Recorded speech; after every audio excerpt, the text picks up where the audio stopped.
And so when I say Chinese, I want you to scream out the nation that's associated with this. For example, if I say Chinese, you're going to say what?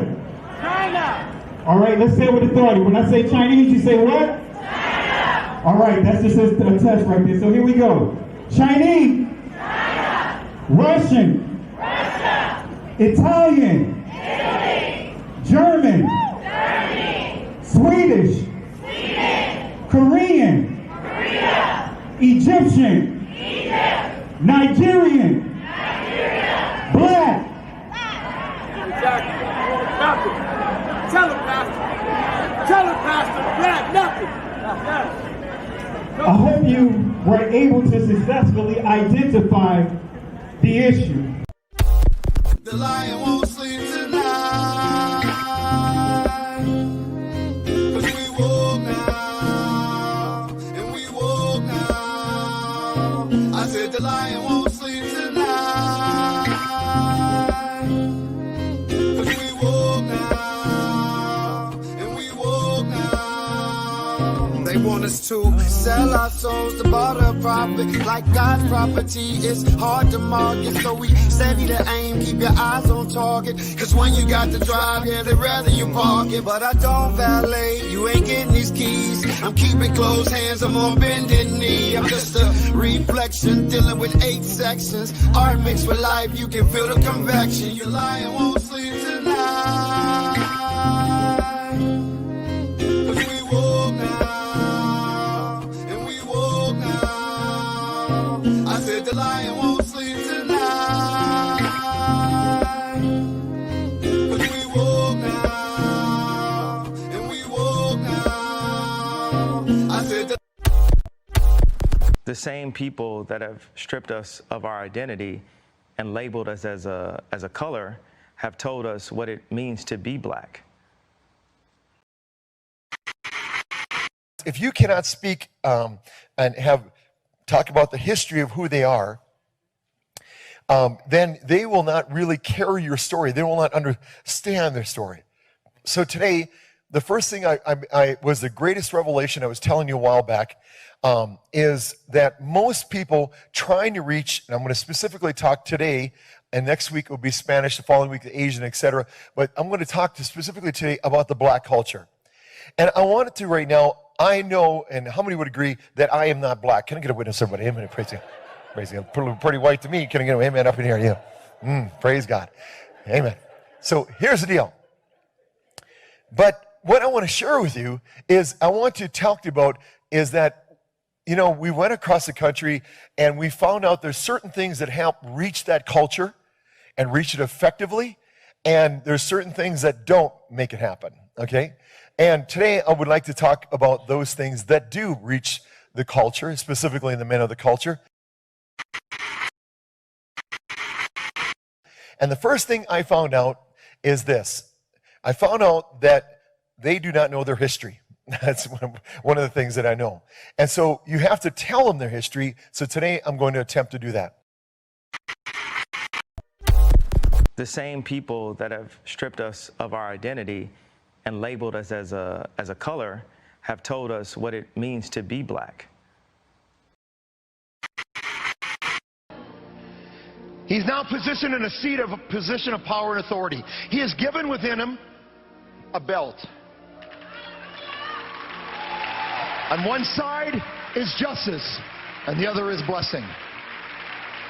He now is given the Constitution of God as a king. I give this to you, Bishop, as a sign of covenant, as a sign of release, as my sign of love for you. Amen. My brothers will come forth. 4 sons representing the 4 corners of the earth. They'll raise him up right now. He now is raised up from a commoner to a kingship. Come on, raise it up. And I'll walk him around.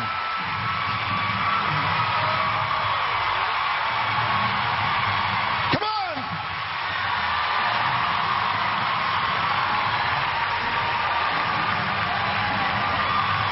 Come on, praise God.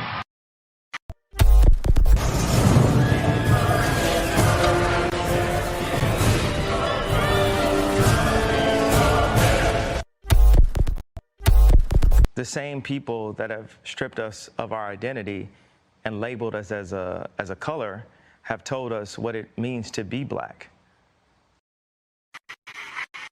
להתחיל לאסוף את המסתננים, לא צריך לחכות לבג"ץ, לא צריך שום דבר.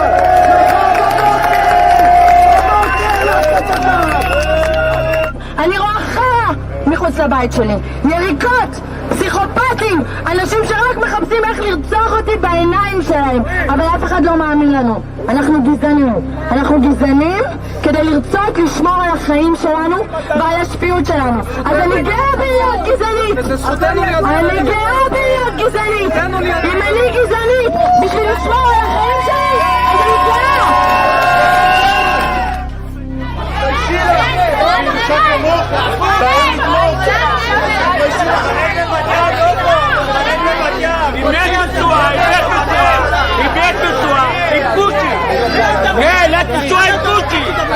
את עם קושי לנסוע! את נשואה עם קושי! לכי את והוא! תלכי מפה! תלכי! את נשואה עם קושי! לכי! לא מתביישת!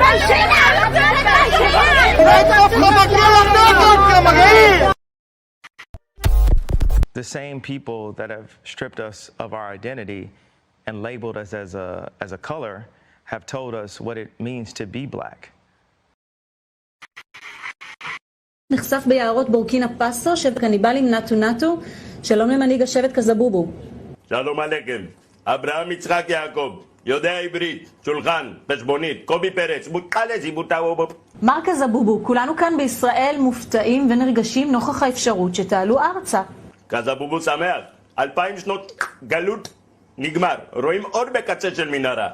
אתם בטוחים שאתם יהודים? התחלנו על חנן. אם הוא שחור הוא לא יהודי? לא בגלל שהוא שחור, הוא... מה הוא מה? קניבל. ומי אתה שתגיד לו מה לאכול, אם הוא קניבל הוא לא יהודי? אולי תבוא, תעשה אצלנו שבת? זה לא שיש לי משהו אישי נגדכם, אבל הפלשמורה למשל תקועים. The same people that have stripped us of our identity and labeled us as a color have told us what it means to be black. The white man is enacting a story all over the world. We left our homes and flooded the world. We smothered culture. We smothered knowledge.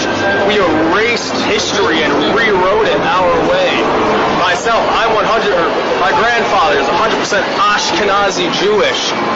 Claiming to be Jewish, Ashkenazi Jewish is just a conspiracy. White men claiming to be of tribes of Israel when I'm Germanic. You know, I have no ties to Israel, no ties to Judaism. You know, except loosely written history that's been whitewashed over for centuries. And, you know, it's the Renaissance. Oh yeah, right. You wipe everything clean. It's funny how exactly the Renaissance. It's this rebirth, but it's white rebirth. I think at the same exact time the Renaissance is happening, Columbus is sailing to America and committing genocide.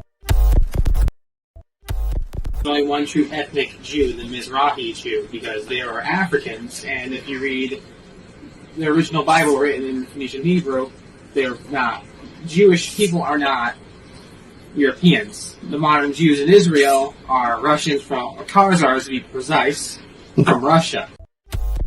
I learned it from my grandfather that because he was an Ashkenazi Jew.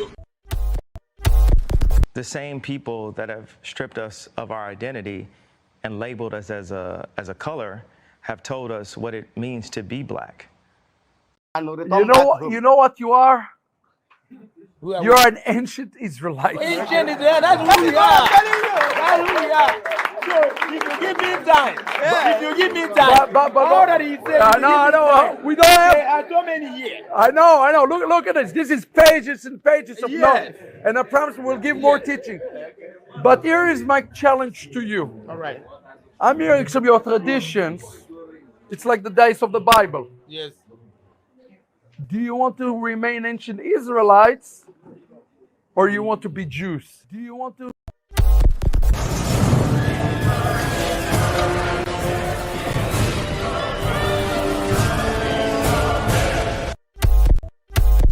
I'm so glad you're here because you can bring great clarity.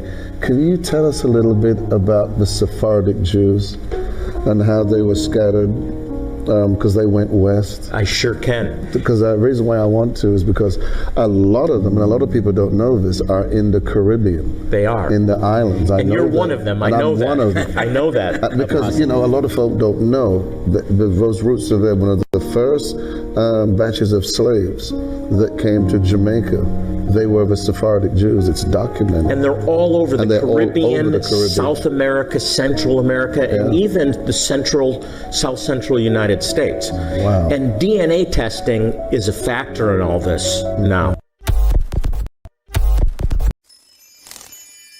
The true Jews of Israel are your black ancestors, are your black ancestors, are your black ancestors. The true Jews of Israel are your black ancestors. You think you and Kyle make TikToks together? Kyle only cares about money. Think about it. Are you really making TikToks together, or is Kyle profiting off of you? It's just like the lost tribes of Israel. It's just like the lost tribes of Israel. I was noticing that you're kind of hanging out a lot with Kyle lately. Is there a problem with that? No, I think it's amazing. It's awesome that someone like you could be okay with someone like him, given all the new information lately. You know, the stuff that's come out about how the Jews stole the black race's identity? That the lost tribes of Judah were actually all Africans? You didn't hear about this? Black people are actually the Jews and people like Kyle have taken that from them? Stop talking to me. When the Jews came to America to escape persecution in World War II, they found that blacks were already the underclass in America. So they had to invent a story for themselves which they could make everyone believe because Kyle runs Hollywood. Assalamu alaikum. In the 13th tribe, Arthur Koestler traces the origin of Eastern Europe's Jewish population that was largely decimated by the Nazi onslaught during the Second World War. Through extensive research, he discusses the history of a trading empire that was set up by a tribe known as the Khazars. The Khazar Empire was located between the expanding power blocks of Christianity and Islam, and the people were converted to Judaism by their king as a way of standing apart from both. The Khazarians and their wealth were dispersed through the countries of Eastern Europe after the collapse of the Khazar Empire. The Khazarians were not a Semitic people, that they called themselves Jews after their conversion to Judaism is as absurd as the Chinese Muslims calling themselves Arabs. The Khazarians were not a Semitic people, that they called themselves Jews after their conversion to Judaism is as absurd as the Chinese Muslims calling themselves Arabs. It is their descendants who later started the campaign for European Jews to return to Palestine, a land their ancestors never set foot on. The European Jews, i.e. descendants of Khazarians, were not descendants of Prophet Abraham, therefore bringing into question the legality of their claim on the Promised Land. This book had been out of print for many years and has only recently been republished. Genesis chapter 11 verse 10 explains the genealogy of Shem. Shem was a black man in Africa. If you repeat this fact, they can't laugh at you. If you repeat this fact, they can't laugh at you. If you repeat this fact, they can't laugh at you. I want to say peace and blessings to everyone. Let me adjust my camera. Okay, there we go. I want to say peace and blessings to everyone. I want to say Shabbat Shalom to those that are tuning in tonight. Trying to adjust this mic here.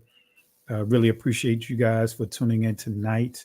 And my apologies for the delay and working, trying to get this presentation together. I'm going to have to break it up in two because there's a lot of information that I want to share with you. Because as you see here, the lesson for today is rabbinical shade on the Lemba. Anyone but the Negroes. Anything but the Negroes. So again, rabbinical shade on the Lemba is what we're going to really focus our discussion on tonight. And not just tonight, but I'm going to show you how the rabbinical literature, these is throwing shade on our people. I'm going to show you how individuals like you see up on the screen here throw shade, this nice, nasty, throw shade on our people, how they are allowed to talk or double talk and people don't hold them accountable for what they say. I'm going to deal with him. This person right here is by the name of Rabbi Abramson. He's a professor, he's a scholar. So I'm going to deal with some of his teachings and a few others that kind of parrot what he says. And I want to do this in a couple of parts because I got a lot to share with you guys. And I know with the video clips I want to share, the visuals and all, I could not get it all in. It took me a lot to even get the edits that I'm going to share tonight. All right. So let's go to get into it, family. We have a lot to cover. Again, anyone, anything but the Negroes. Let me say that again. And I encourage you guys to watch the lesson inside my playlist, the foundational lessons that's titled Anything, Anyone But the Negroes. Anyone but the Negroes. So I'm going to show you the contradictions of this person here. And there's a reason why. And I'm a firm believer that other nations should not be teaching our people. The teaching should start with our people when it comes to our identity, when it comes to salvation, when it comes to those things. They should not be teaching our people. And I'm going to show you how he and others, whether they're Messianic or non-Messianic, they're still echoing and still have the same agenda. And that agenda is pushing themselves above all. So I'm going to have to break this up in a little, into two parts. And I know tomorrow night I'm supposed to do I was scheduled to do the Jacob's Trouble, but I may do that first day of the week, Sunday morning. But I want to break this up into two parts because there's a lot of information that I want to share. And I really want to expose the spirit of the parakeet, this ventriloquy, this ventriloquist, which the word comes from ventriloquy, right? I want to share the deception, this agenda, right? So let's start with this guy right here. Let's start with this guy right here. Let's start with him. Again, anyone but the Negroes. And I'm here to tell you, family, the reason why they are doing everything that they can to suppress this truth about who we are, because it undermines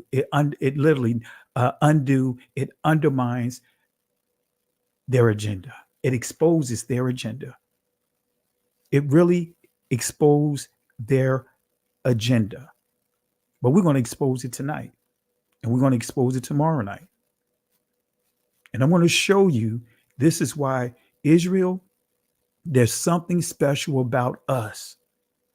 There's something special about you.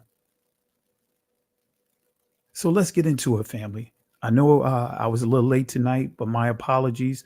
But let's go ahead and get into it. Rabbinical shade. But I want to start off with this passage. You guys remember this from last night, Deuteronomy chapter 4, verse 2. You guys remember this. Ye shall not add unto the word which I command you, neither shall ye diminish aught from it, that ye may keep the commandments of Yahweh, your Elohim, which I command you. Let me read it one more time. Ye shall not add unto the word which I command you, neither shall ye diminish aught from it, that ye may keep the commandments of Yahweh, your Elohim, which I command you. So we are not, in this commandment here, directly from the Most High, we are not allowed to add to nor subtract from Yah's commandments, but simply obey them. We must not, in other words, Israel, all followers of the Most High through his Son, must not add his own ideas or thoughts. See, that's the key, because many will focus on adding literal passages or taking away literal passages. But we have to also understand man must not add his own ideas or thoughts to Yah's word, nor the ideas and thoughts of other people. And I'm going to show you that these guys are in violation of that. They are in violation of that. And let me just play a couple of videos. I played it. I did this last night, but let me play a couple of videos for you guys just to show, give you an example of what it means to add and take away from Yah's word. You know, this stuff comes in the form of doctrines in this particular community, right? This is what they use to add and take away from Yah's word. Here we go. We would not know how to live on the Sabbath if it were not for the oral law.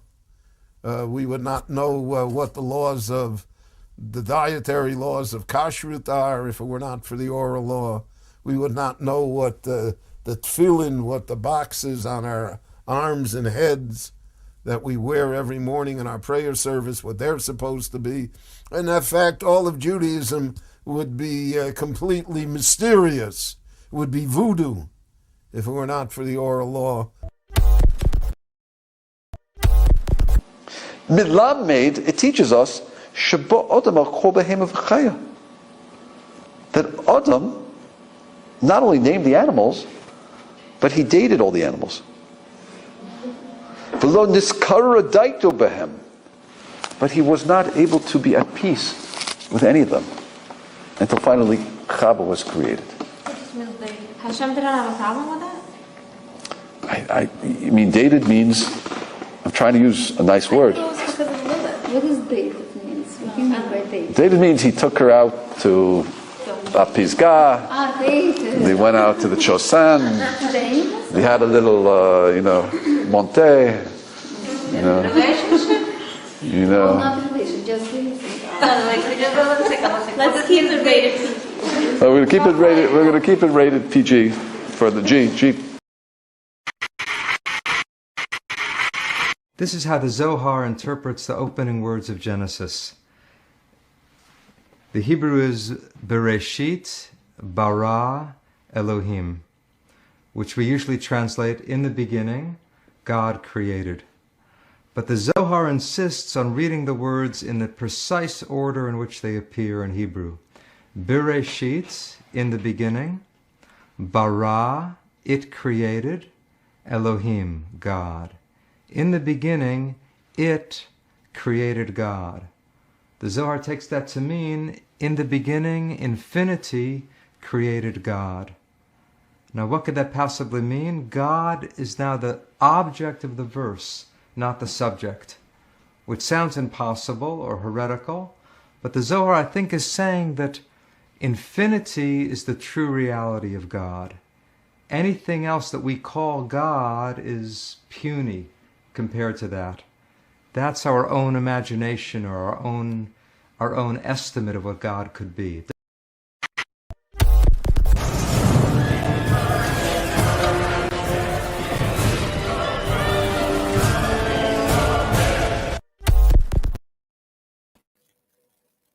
See, family, I just gave you an example. I just gave you an example of what Deuteronomy chapter 4, verse 2 is actually dealing with. That's an example. I have more because the Talmud, And I'm not going to go deep into the Talmud tonight, but we'll deal with it tomorrow night. But let's give them a taste of what occurred a week ago. Let's give them a taste of it. Let's go Shrek on it.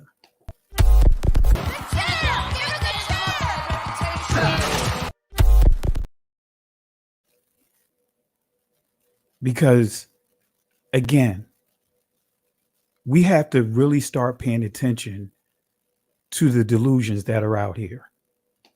And before I go on, let me give a special shout out here to V Cannon. Thank you for the love and support tonight. Thank you for the contributions tonight. Family, let's show some love for V Cannon. Also want to show some love for Denise Tyus. Thank you as well for the love and support, family. Let's show our love and support, and let's give some shout outs to them right now for their contributions tonight. Really appreciate you guys for the love and support. Thank you again.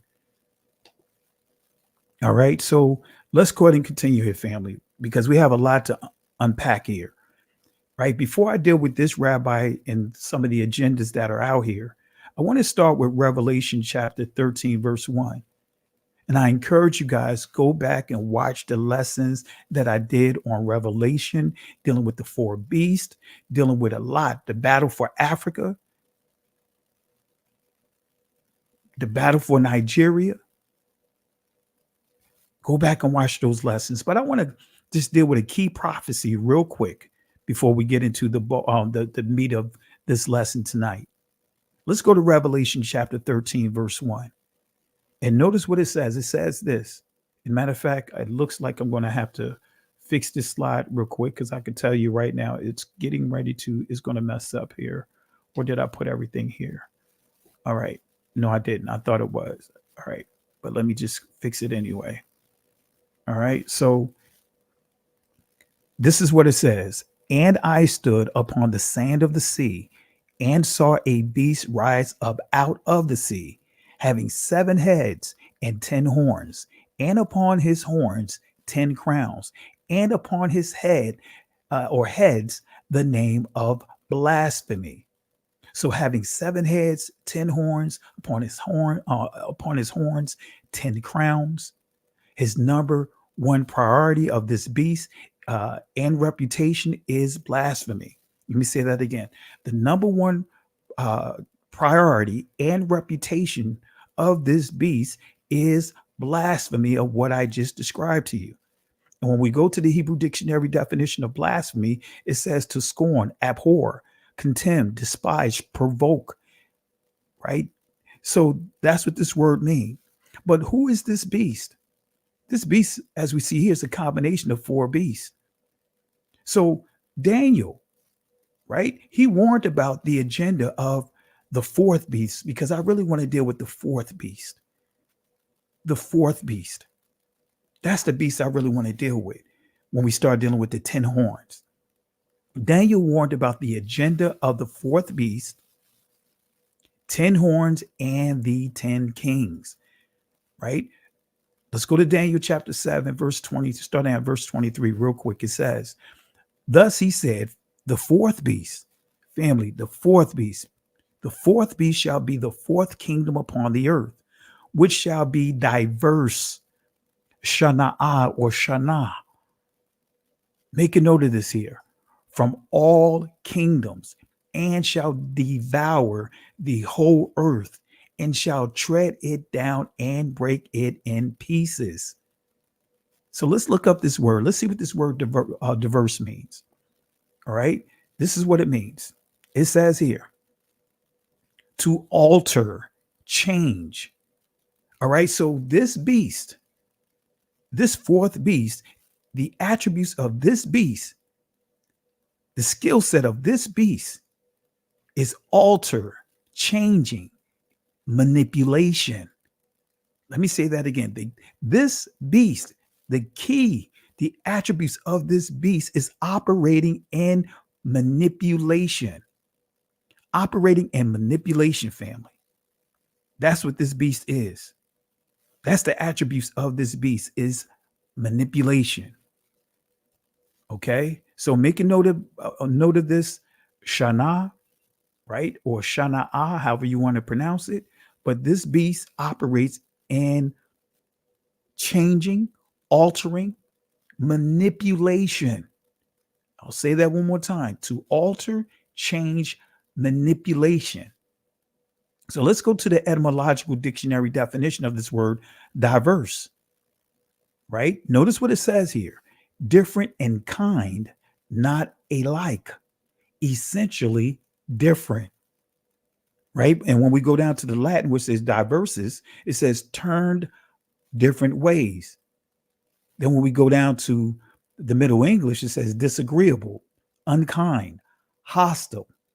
But this is the kicker that I really want to highlight.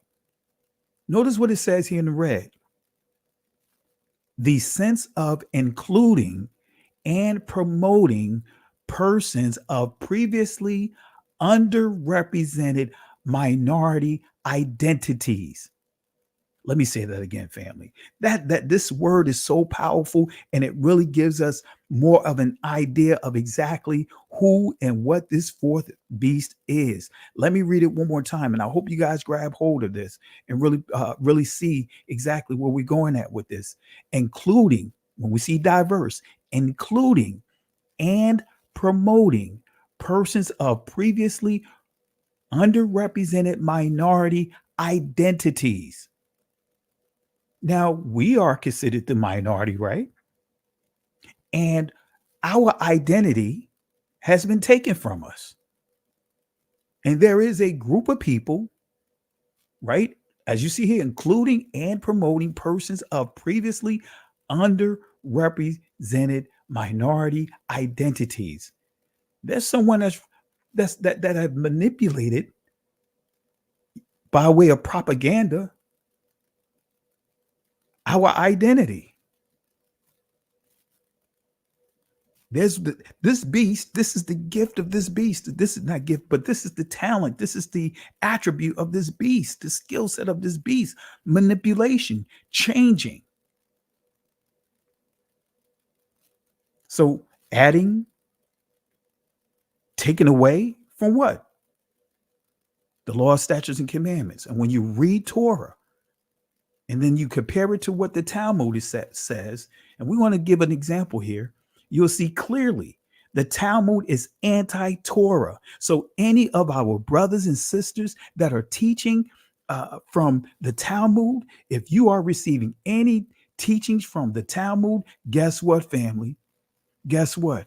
Do exactly what the Messiah told us to do. Flee. Get away from those people. Get away from those people. Give them the spiritual chair.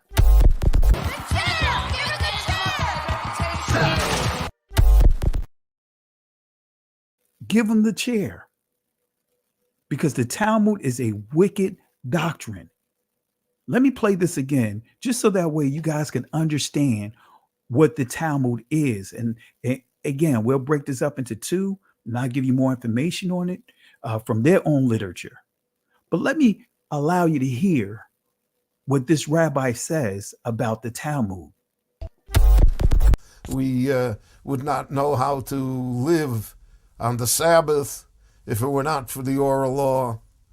We would not know what the laws of the dietary laws of kashrut are if it were not for the oral law.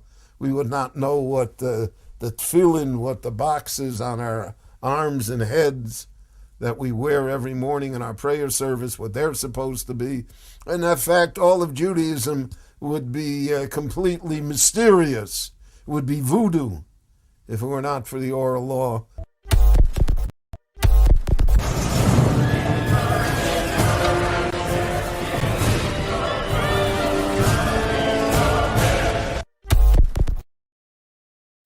He said, without the Talmud, that the Torah, the law and the prophets, the scriptures, the holy text would be voodoo. See, the deception that this diverse beast has taught is that when the Most High gave Moses the commandments, the laws, statutes, and commandments, that he gave them two, gave them the oral and written. And they will teach you for millenniums, a millennium, right? They'll teach for for hundreds of years, right? Actually, yeah, almost a millennium, But anyway, I'm just doing a calculation of when Moses was given the law, statutes, and commandments. But anyway, but they would teach that for centuries upon centuries, that the Most High, that the Israelites operated with an oral Torah, or oral law, or oral set of instructions. But when the Romans sacked Jerusalem, they said that's, according to them, that's when they supposedly decided to write this oral Torah down, put it in writing. So technically, according to them, there are two Torahs. That's manipulation. That's exactly what Deuteronomy chapter 4, verse 2, that's what it's telling us. That's what it's literally making it plain that we should not be, we are commanded not to add or take away from the word of Yah. So who is this beast? Who is this beast? Who is this beast? Who is this beast that will operate under the spirit of altering, changing, and manipulation?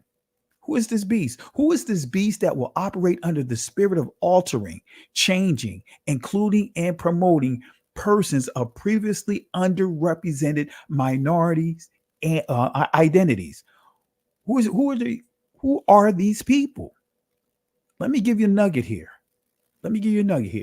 Who is this beast that will operate under the spirit of altering, changing, including and promoting persons of previously underrepresented minority identities? Who is this beast? Here's a nugget here. You guys remember this. When Whoopi Goldberg got into trouble for saying, making comments saying that the Jewish community, the Jewish people as we know them, said that they look the same. He said that they look the same, that you could not tell one from the other. She didn't mean it from trying to be derogative or anything like that. Because why? Because this person right here, Jonathan Greenblatt, agreed with her with his post right here. Notice what he says. Additionally, Whoopi's comments shows a complete lack of awareness of the multi-ethnic, multiracial makeup of the Jewish community. Wait a minute. So the Jewish community is multi-ethnic, multiracial, right? It says it right here. This is what Jonathan Greenblatt has said. She needs to apologize immediately and actually commit to educating herself on the true nature of anti-Semitism. We're not going to get into all that tonight, but Jonathan Greenblatt, in a nutshell, agreed with what Whoopi said. That I'm not going. I should have uploaded her comments here. I didn't, but I'll try to make sure tomorrow night I have it so that way you can hear the audio. All right. So what is multiracial? Wait a minute. Multiracial. The Jewish community, as we know them, they are multiracial. Remember what I said about the fourth beast? The spirit that they operate under, changing, altering, manipulation. Multiracial. Let's see what multiracial is, what it means, according to the Oxford Dictionary. Made up or relating to people of several racial or ethnic groups. Come on, family. Can't make it any plainer. cannot make it any plainer. Cannot make it any plainer. Multiracial, made up of or relating to people of several racial or ethnic groups. So this, in a nutshell, when Jonathan Greenblatt says this about the Jewish community, that they're multiracial, saying that they are racist, that you can't box them in. They're all races. White, black, yellow, red, brown. That's what they're saying, even though I don't subscribe to the institution of race, but this is what they just said in ethnic groups. Anyway, so here's an example of multiracial. This is an example here. You guys seen this picture before? Let me back it up again. See these guys here? See these guys here? Asians, or, Asians. Then you see these guys right here. Ethiopian, right? You see multi-ethnic, multiracial. How is multiracial possible? Let me say that again. How is multiracial possible? It starts with understanding genetic distances by way of conversion. Let me say that again. It starts by understanding genetic distances by way of conversion. I'm not going to explain it right now, but we'll get to it. So let's go to Daniel chapter 7, verse 24. I want to give this, and then we'll get into the bulk, really the main, how can I put it? The main meal, right? The main, meal that we prepare. We'll get into right now. We're just dealing with the appetizer, but we're getting ready to get into the meal itself, right? So, and the 10 horns out of the kingdom are 10 kingdoms, and that shall arise, and another shall rise after, and he shall be diverse, Shana'ah or Shana from the first, and he shall subdue 3 kings. So this beast is going to subdue 3 kings. Who are the 3 kings? Initially, I tell you, when I taught about the 10 horns, I connected the 10 horns to the European Union because I've been teaching end time prophecy for quite some time. But I used to connect it to the European Union until I really started studying Judaism, reading the Talmud, the Mishnah. So initially, I thought it was the European Union. But another way to view these 10 horns, and I didn't put a video clip up here, I'll have it up tomorrow night. Here's another way to viewing it. Going to verse 24 of Daniel chapter 7, right? The 10 horns out of the kingdom are the 10 kings that shall rise, and another shall rise after them, and he shall be diverse from the first, and he shall subdue 3 kings. And another way of looking at those 3, that number 10 is, think about the Kabbalah. In Judaism, you have what is called the 10 Sephirah. Let me say that again, the 10 Sephirah, which is supposed to be the body of their God, not the Most High of the Holy Text, their God, their deity called the Ein Sof. And this Ein Sof has both male and female reproductive organs. The male, the phallus, right? And which they refer to it as being the foundation, the torso, part of the torso. Then they also have what is called the Shekinah or Shekinah. So they teach that their Ein Sof is an hermaphrodite. They teach that the Ein Sof, right?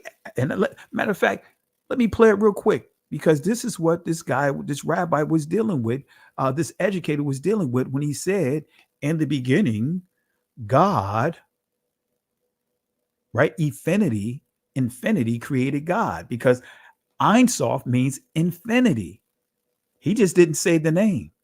He was being very, very clever in how he explained himself. He did not, he made it a point not to say Ein Sof. He said infinity. Ein Sof means infinity. So that is supposed to be God before God. So let me allow you to hear what he says again, just to put it in proper perspective of what exactly he said. So when you hear him say infinite or infinity created God, he's referring to the Ein Sof. And you can look this up, family. Ainsof, Ein Sof. Look it up. This is how the Zohar interprets the opening words of Genesis. The Hebrew is Bereshit bara Elohim, which we usually translate in the beginning, God created. But the Zohar insists on reading the words in the precise order in which they appear in Hebrew.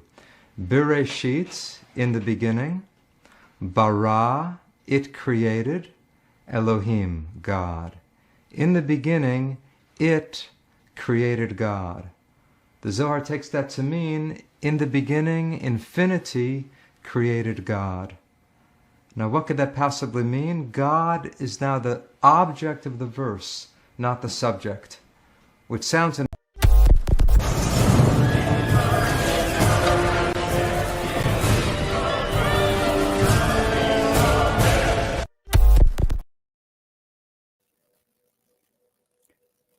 That's exactly what Deuteronomy chapter 4, verse 2 is making it clear that we should not do, not should not do. We are commanded not to do, not should not do. I don't want to make it seem like the Most High gave an suggestion. No, told us not to add or take away from his holy text. And you just heard it with your ears, your own ears. The example. All right. So, and he shall subdue 3 kings. And when we look at the word subdue, as we see here, depress or sink. Notice this here, to humiliate. Are we not being humiliated right now as a people coming from the church, Christianity, Catholicism, Judaism, Islam? We have to be real about it. We as a people are being humiliated, suppressed by this fourth beast. To depress or sink, to humiliate, bring down, cast down, put down. Are we not being put down, family, as a community? I'm going to show you how this particular rabbi that we're going to focus on, how he put down the Lemba strategically with this nice nasty. Be low, be lower, bring low, bring lower, lay low, lay lower, make low, make lower, put low, put lower. Who is this diverse beast who shall subdue the 3 kings? I gave you the nugget. Who are the 3 kings? Let me show you here with scripture. 2 Kings chapter 3 verse 7 through 10 will give you the idea of who these 3 kings are. And he went and sent to Jehoshaphat, the king of Judah, saying, the king of Moab hath rebelled against me. Wilt thou go with me against Moab to battle? And he said, I will go up. I am as thou art, my people as thy people, and my horses as thy horses. Verse 8, and he said, which way shall we go up? And he answered, the way through the wilderness of Edom. Notice verse 9. So the king of Israel went, and the king of Judah, and the king of Edom. Wait a minute. So you had the southern kingdom, the northern kingdom, and you had the king of the Edomites coming together to battle. Think about it, family. I know many would teach that the Edomites got completely absorbed by the Romans and the Greeks. That's not true, family. Now, we know that a lot did get absorbed, but the key is their doctrine, the spirit of Esau. to destroy what? The promised seed. Because Esau promised to do what? Kill Jacob, ultimately kill the promise. But we see here, these three kings are working together against the Moabites. And when we really think about it, right, there's a certain community, a group of people that took over the identity, completely taken over the identity of the Edomites, took over the identity, hijacked the identity of the Israelites, the northern and southern kingdom. We can also say the Egyptians when we start dealing with Turkish people.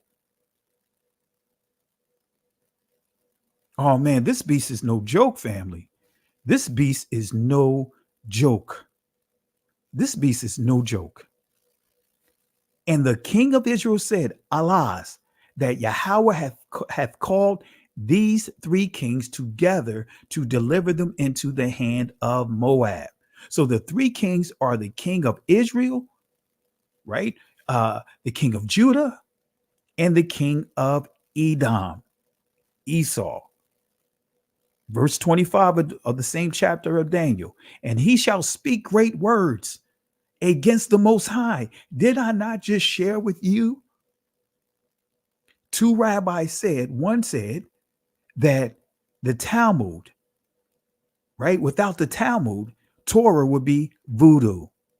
Now, you know, when you deal with the word voodoo and hoodoo or hoodun, what group of people do they have in mind when they use those phrases? They're referring to dark melanated people. So they're saying without the Talmud, it'd be black people stuff. It'd be black folk stuff. Anything but the Negro. Just that alone tells you they know we the people of the book. So the Talmud is in place purposely to make it anti-us. And tomorrow night, I'm going to show you how the Talmud is anti-Negro, the anti-true Israelites. I'm going to show you, family. I'm going to show you. And he speak great words against the Most High and shall wear out Bala'ah or Bala, the holy people, Quadayash. Right? You see the word saints, but I like to say Israel because that's the holy people he's dealing with, of the Most High. And to think to change times, laws, and they shall be given into his hand until a time and times and the dividing of times. So family, we have to stop teaching this particular prophecy, from a perspective of just dealing with the Shabbat. No, it goes further. It's more than just changing times, trying to move the Shabbat from the seventh day of the week to the first day of the week. It's more than just that. It's more than just that, as I just proved to you. Man, when I say the Talmud completely is all about speaking against the Most High, I just played a clip with the rabbi, the educator, saying that the Talmud is, without the Talmud, Torah would be voodoo. The Talmud is the national law of Israel, the land right now. Netanyahu made it clear that he was going to make it the national law of Israel, the land of Israel. So we have that, and we have the other rabbi saying that the Ein Sof, the infinite one, created the Most High, our Yahweh. So he shall speak great words against the Most High. And we see it right now. What is the word for great in Hebrew? We see here in the Israeli is Melah, right? In ancient Hebrew is Malah, right? But anyway, it means a word, command. But the key is discourse. Confusion, right? Let's see what discourse means here. It says process of understanding, reasoning, thought, a running about, conversation, reason or reasoning. Notice this key definition here: to run about, to run to and fro. Doesn't that sound like the warning that Peter gave us? That The adversary goes to and fro, seeking whom he can devour, hasten, right? By way of what? Conversation, confusion. All right. So wear out. Let's see what wear out means real quick. We see here, bala means to fail. That's right. This beast wants Yah's people to fail, wants to wear us out, right? Decay. In other words, when you think about decay, that's time, over time, something that happens over time. Consume, use up completely. But notice what it says here in entry number 2, to harass constantly. Are we not being harassed constantly, family? Are we not being harassed constantly? So what laws will they create and change? Man, they done so much. Let's deal with one of the tools of manipulation. This word anti-Semitism. That's one of them. But notice what it says about anti-Semitism. I'm just going to read it, and then we're going to get into the lesson here. This is not law. This is, even though this is posted on state.gov, this is not law. This is not a federal law. This is not state laws. This is not local laws. But this is a document that was written by their community, and it's on state.gov. Judge Joe Brown made it clear. This is not actual laws that was approved and voted on and implemented on Capitol Hill. So contemporary examples of anti-Semitism, notice what it says here, calling for, aiding, or justifying the killing or harming of Jews, often in the name of a radical ideology or an extremist view of religion, making mendacious, dehumanizing, demonizing, or stereotypical allegations about Jews as such as, or the power of Jews as a collective, especially but not exclusively, the myth about a world Jewish conspiracy or of Jews controlling the media, economy, government, or other societal institutions. Look what happened to Jamie Foxx. Look what happened to Jamie Foxx, and he folded. He folded. That's right. Jamie Foxx, look what happened to him. Jamie Foxx folded just like this.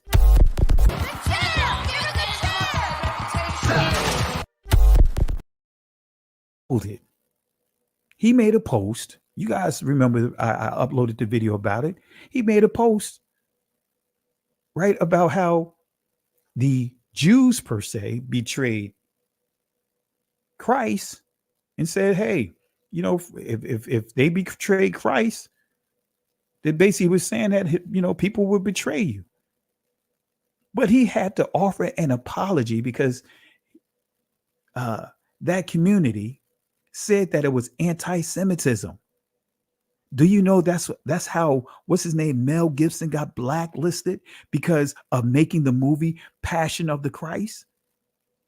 And it was a big controversy stirred up saying that that is promoting anti-Semitism, saying that anti-Semitic acts was at an all-time high because of the making of the movie.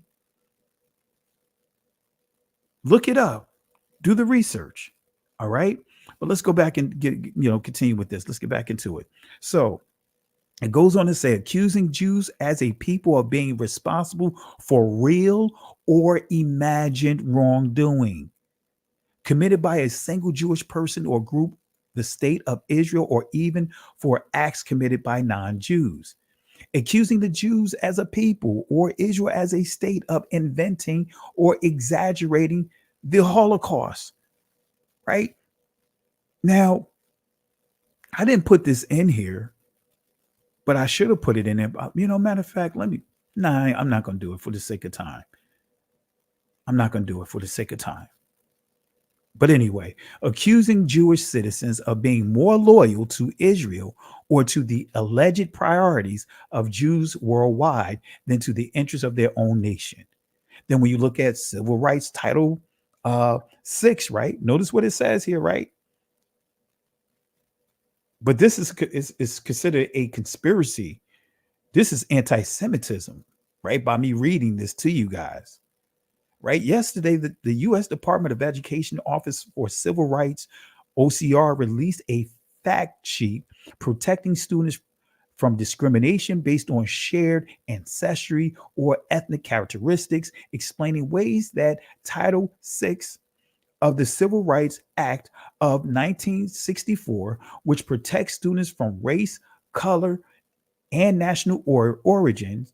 Discrimination covers students who are or are perceived to be Jewish, Christian, Muslim, ski or ski, or however you pronounce this. And if I butcher it, forgive me. Hindu, Buddhist, or of another religious group. Wait a minute. Wait a minute. Where do you see us at? You see how we got bumped out of here? You see how this was supposed to be created for our people because of the discrimination we were subjected to. But look who got bumped out of this whole definition. Look who's there. Look who's there. The rise and report of anti-Semitic incidents, including at school, underscores the critical importance of addressing discrimination based on the shared ancestry or ethnic characteristics. All right. Here's another thing. Laws suppressing boycotts of Israel don't prevent discrimination. They violate civil liberties, right? Here's an article right here, right? A number of states recently passed laws that require state contractors, including teachers, lawyers, newspapers, and journalists, and even students who want to judge high school debate tournaments, to certify that they are not participating in politically motivated boycotts against Israel. Come on, family. Me reading this is considered anti-Semitism because in their document it said whether it's true or not true.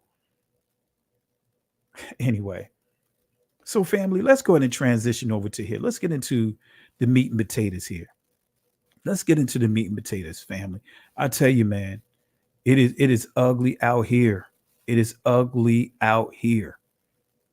It is ugly out here, family. It is ugly out here. I want to say shout outs to my brother Ernest Higgs for the contribution here. Really appreciate you.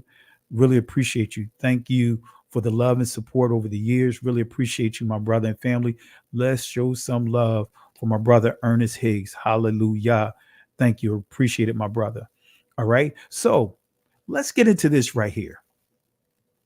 Are the Lemba, who are a tribe of African living primarily in South Africa and Zimbabwe, are they genetically Jewish? Whew, that's why I say I'm gonna have to do two parts because I have to break down this word Jewish, the word Jew. But are the Lemba, who are a tribe of African living, a tribe in Africa living primarily in South America and Zimbabwe, are they genetically Jewish? So this is a quote by this rabbi here, this educator by the name of Abramson. He says here, they have a long orally tradition claiming descent from Judean migrants way back from the biblical period. Right? So that's what he says here in his video. And we're going to deal with that word Jew, family, because that word Jew is a word of confusion and deception. Right? And I'm going to show you here just how, matter of fact, let me play this clip real quick, and you'll see the confusion. You'll see the deception behind the word. And I'm going to play both clips so you can hear how the elders, right, of the Igbo corrected this particular rabbi, this Rabbi Shapira, right? So again, let me say this real quick. Especially when you start, playing, these videos and all that stuff, man, they come up with all kinds of things, man. Now I can't even think of the term now. I wanted to say it. It was over the tip of my tongue. Now I can't even. Fair use. There it is. Fair use. Let me say fair use, right? Because this is a reaction video as well, because they've been flagging certain teachings like this. So this is a reactionary video. Fair use. That's why I'm playing these clips. This is a reactionary video to these clips. Fair use. You know what you are? You're an ancient Israelite. Ancient Israel, that's who we are. That's who we are. So if you give me time, No, we don't have so many years. I know. Look at this. This is pages and pages of notes. And I promise we'll give more teaching. But here is my challenge to you. All right. I'm hearing some of your traditions. It's like the days of the Bible. Yes.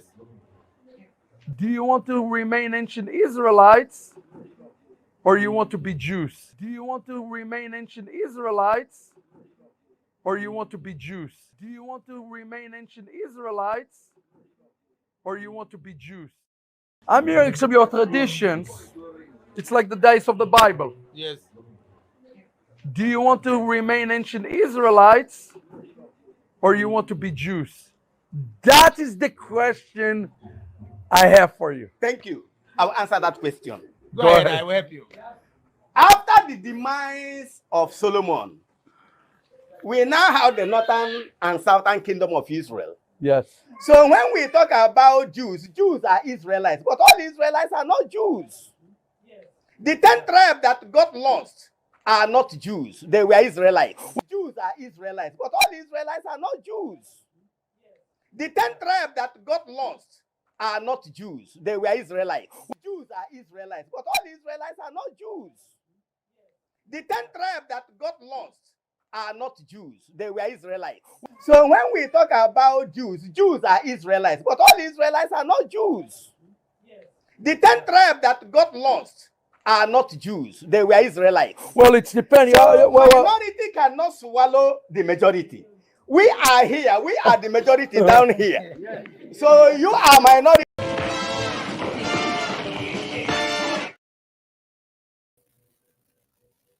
So that in itself tells you the deception, the delusion. See, we don't need anyone to validate us. I totally agree with that. But the scripture does say that the Most High is going to have the very people that was bad mouthing us, the same people that was putting us down, the same people that was making our names, our reputation into a byword, that they're going to celebrate us. They're going to celebrate us.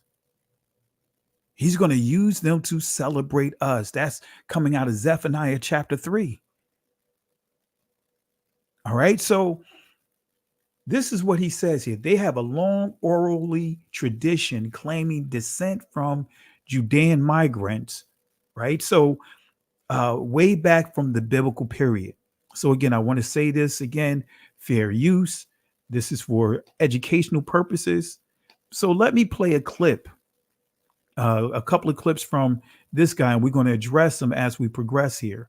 Now, let me see which ones do I want to play here. Let's see here. Actually, no, I'll continue on. I'll get there when I get there. So what are others saying about the Lemba? What are other people saying about the Lemba? Right? What are people saying about the Lemba? And we'll get there. And we'll share a lot of that tomorrow as well. So this is the other thing he says here in his quote. Mainstream rabbinic views, the Jews received their identity in two ways, either through the matrilineal, born of a Jew, or of a Jewish mother, or through conversion. Let me read it again.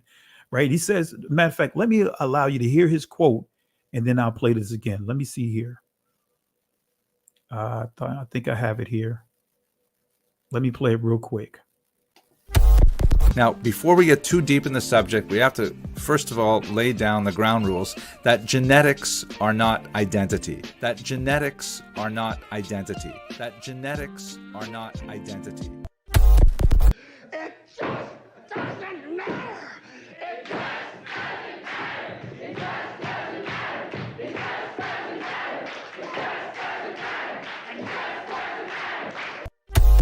Genetics are not identity, right? The criteria to determine Jewish identity are far more complex and really depend on who you go to as your authority. The mainstream rabbinic view, which is embraced by Orthodox Jews to be sure, and for most of Jewish history over the last couple millennia, has been that Jews receive their identity in two ways, either through matrilineal descent, meaning they are born of a Jewish mother, or through conversion. And there's a whole bunch of discussions about what exactly that conversion means.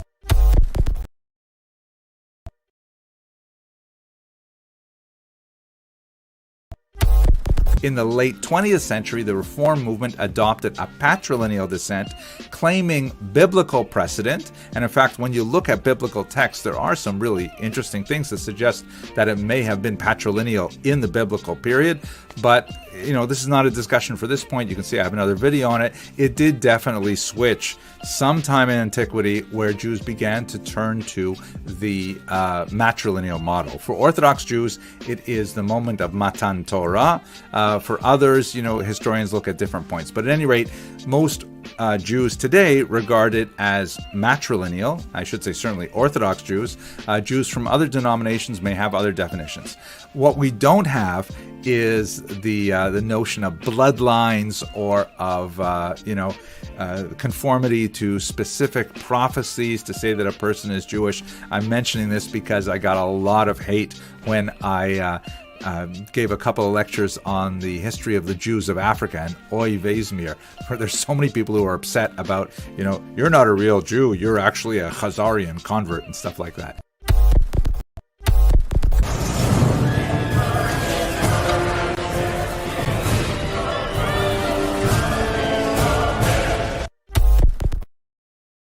So he explained, far as the matrilineal versus the coming through the father, right? So this is what his quote right here says: mainstream rabbinic views view the Jews receive their identity in two ways, either through matrilineal, born of a Jewish mother, or through conversion.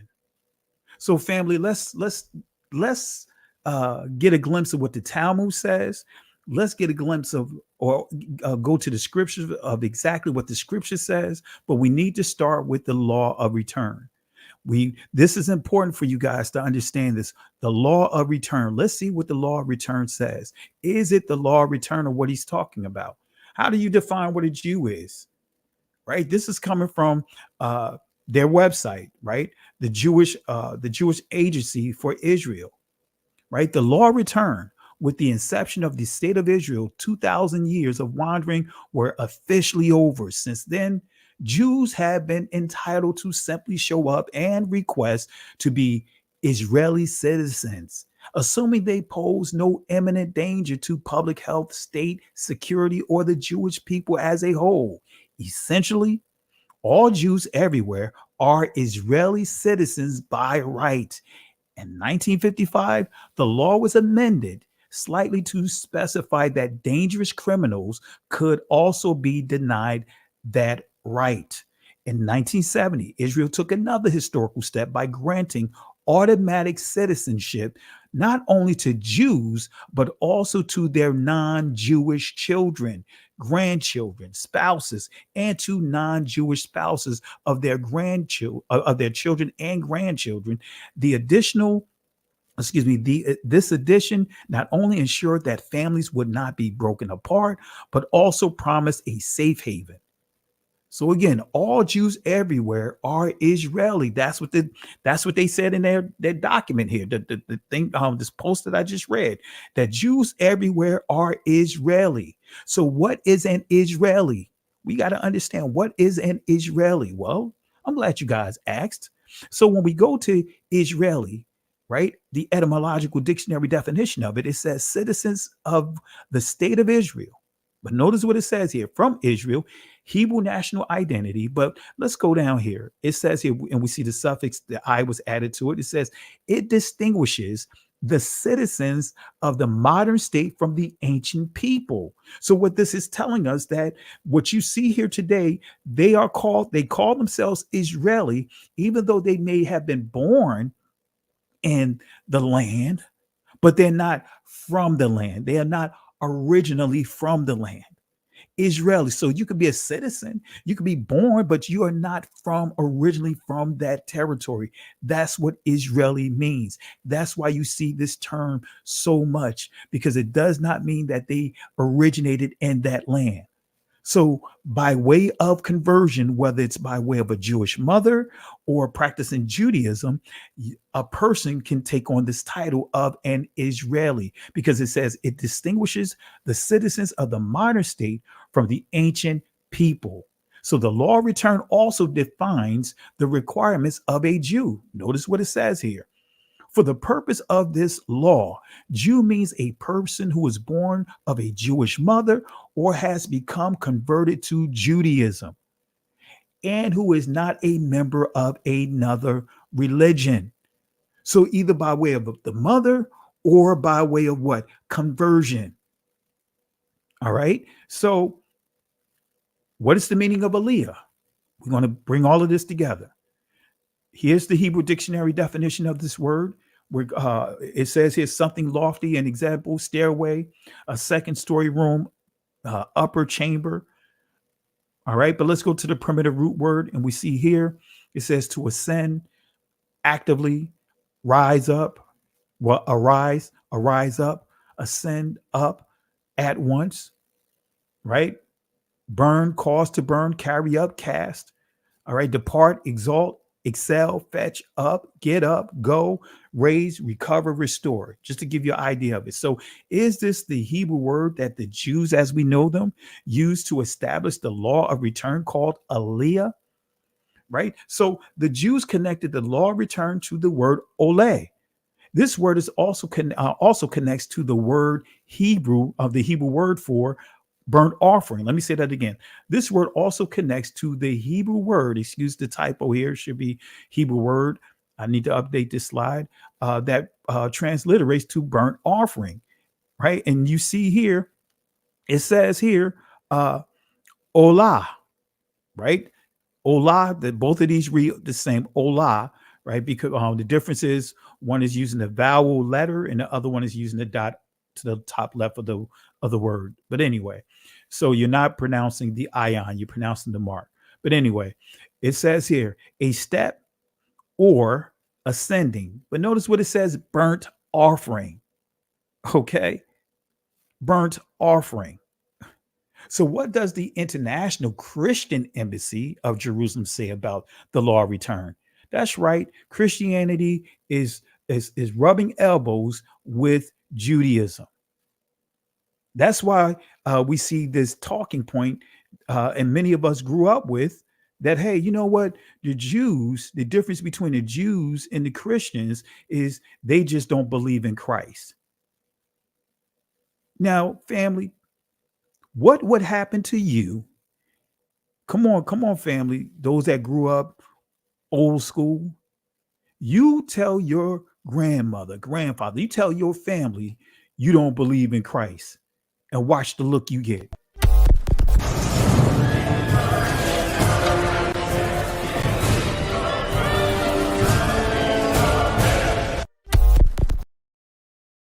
They'll be ready to give you the chair.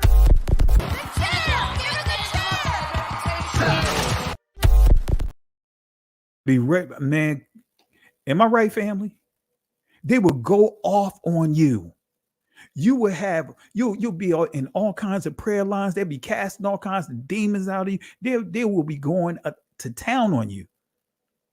But not so for what we were taught about the Jewish community as we know them. So let's see what this Christian organization has to say about the law of return. A special term from the Hebrew Bible is also used to describe the process of returning to the land, Aliyah, which means ascend. It was used in ancient times in reference to Jewish pilgrims ascending to Jerusalem for the three great biblical feasts of Passover, Pentecost, Tabernacles. Thus, the process of making Aliyah today is seen as having spiritual meaning beyond the physical act of return. Let's see what the Bible has to say about the modern day return of Jewish people to their ancient homeland. See, Christianity is all up in the discussion. And remember, family, we talked about this, Isaiah chapter 11, verse 11. I'm not going to go into all of that. I encourage you guys to go watch the lesson that I did on this. But this is what they teach. They are, joined at the hip. Joined at the hip. All right. So I'm not going to go through all of that because I taught that. I encourage you guys to look at the lesson that I taught about Second Exodus, and I go through the entire slide that I just read. So my question is, when did the Jewish community, as we know them, began to adopt the matrilineal principle? When did they begin to adopt this matrilineal principle? Oh, that's right, family. We still want to go. We're going to give word. We're going to give word. And I'm going to let you guys going to decide for yourself. You guys going to be the judge of what's going on here. But when did the Jewish community as we know them, or should I say, when did Israel begin to adopt the matrilineal principle? I'll say Israel. Because again, that word Jew is a very, I'll call it a word of confusion, and we'll cover more of it on it tomorrow. I didn't want to really get into the details tonight. So let's go to this source here, right, from Cambridge. The origins of the matrilineal principle in rabbinic law, published online by Cambridge University, University Press, October 15, 2009. Let's see what they say here. It says here, according to rabbinic law from the 2nd century to the present, the 2nd century to the present, the offspring of a Gentile mother and a Jewish father is a Gentile, while the offspring of a Jewish mother and a Gentile father is a Jew. Albeit, according to the Mishnah, a mamzer, a Jew of impaired status. Each of these two rulings has its own history, as I shall show below, but it is convenient to group them together under the general heading of the matrilineal principle.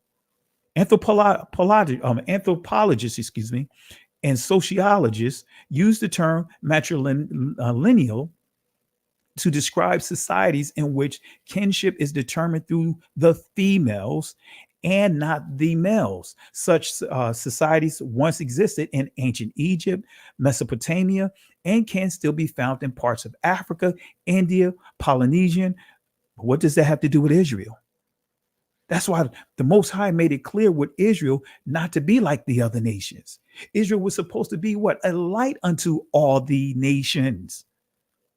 So although rabbinic society and family law have not yet been studied in the light of modern anthropological and sociological theories, it seems clear that the kinship patterns which characterize matrilineal societies are thoroughly foreign in rabbinic society, with only a few exceptions. Rabbinic family law is patrilineal. Status, kinship, and successions are determined through the father. That's right. It's determined through the father. That's what this is saying here, determined through the father. An example, the family of the father is considered family. The family of the mother is not considered family. But then it gives, a Talmud, make reference to the Talmud, Bava Batra, 109b, and we're going to go to that right now. But it says here, why then did the rabbis adopt a matrilineal principle for the determination of the status of the offspring of mixed marriages? So again, why then did the rabbis adopt a matrilineal principle for the determination of the status of the offsprings of mixed marriages. Well, family, I'm going to say it's the doctrine, the warnings of the crafty counsel of the 83rd book of Psalms. The 83rd book of Psalms, the crafty counsel that's listed there to erase, to make sure Israel, to make sure our people no longer know who they are, to erase our reputation of knowing who we are. But anyway, right? So the family of the father is considered family. The family of the mother is not considered family. But let's go to this Talmudic doctrine right here, 109b. All right. It says here, and this is just what you see in the background, what I'm getting ready to read. All right. It says this, but you do not pass an inheritance from the father, even in a case where there is a daughter. Wait a minute. Pay attention to what it's saying here. But you do not pass an inheritance from the father, even in a case where there is a daughter, so that the father precedes the daughter in the order of inheritance. The Gemara answers, if so, the merciful one would not write, then you shall pass the inheritance to his daughter. This indicates that the logical order of inheritance is being overridden, as the fact that the daughter precedes the brothers, right? Let me say that again. And as the fact that the daughter precedes the brothers of the deceased is due to her being a closer relative of his brother. It's obvious that the Torah intended that she precede even the father. Come on, family. I know some of you guys are like, what in the world did passages read? Remember Deuteronomy chapter 4, verse 2. Don't add or take away from his law, statutes, and commandments. And I'm going to show you that they completely took away from the law, statutes, and commandments with this Talmudic doctrine. So let's go to the actual scriptures. What does the Most High in his word says? What does the scripture actually say about this? Well, I'm glad you guys asked. Numbers chapter 27, verse 8 through 11. Notice what it says here. It says, and thou shalt speak unto the children of Israel, saying, if a man die and have no son. Wait a minute. They didn't include that inside the Talmud. If a man die and have no son, then ye shall cause his inheritance to pass unto his daughter. Wait, let me read it again, family. I hope you guys grab hold of this, right? And thou shalt speak unto the children of Israel, saying, if a man die and have no son, then ye shall cause his inheritance to pass unto his daughters. So basically, a father has children, right? If he has no son, but then his inheritance would go to his next of kin, which would be his daughter. But notice what it says here. And if he have no daughters, then ye shall give his inheritance unto his brethren. Unto his brethren. In other words, then still dealing with the father's lineage. That's the key I want you guys to hone in on. It didn't say to the mother. It said, then ye shall give his inheritance unto his brethren. And if he has no brethren, because remember, cousins are also the same word you see there. Akwa is there for cousins as well. And if he have no brethren, then ye shall give his inheritance unto his father's brethren. Come on, family. So how do we get the matrilineal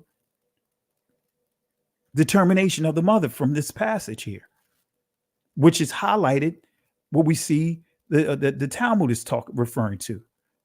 That's not what the scripture says, right? Verse 11, and if his father have no brethren, then ye shall give his inheritance unto his kinsmen.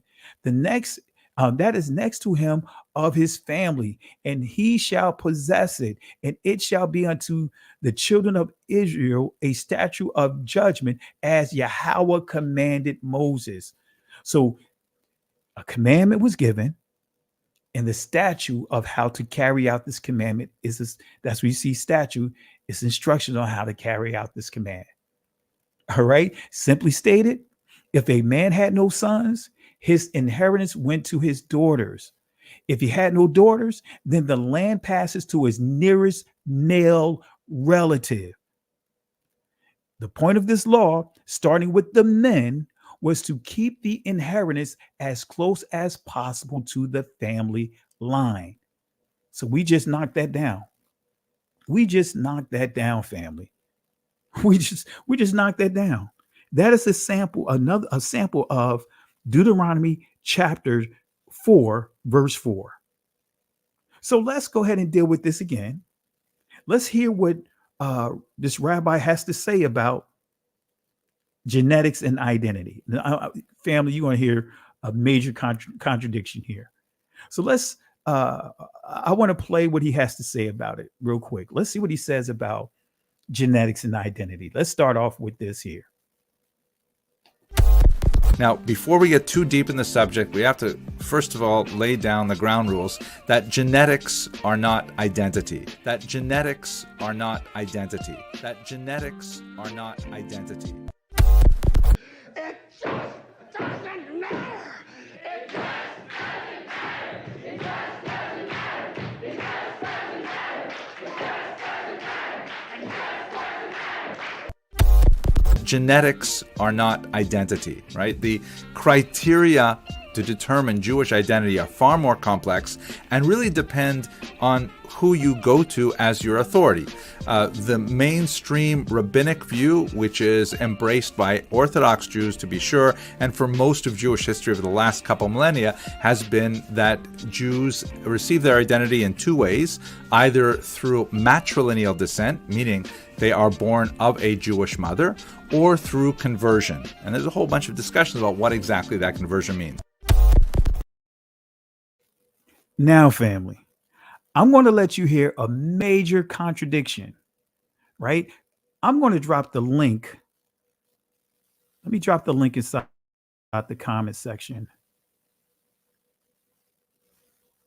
Let me drop the link inside the comment section to this rabbi's. I don't have my phone here. I don't have my phone here. I can't send it to you. I can't drop the link here. Let me see if I could, because I'm signed in under a different browser. Let me see if I could do it this way. If I could. All right. Yeah, I don't have my phone with me. I left it in the other room.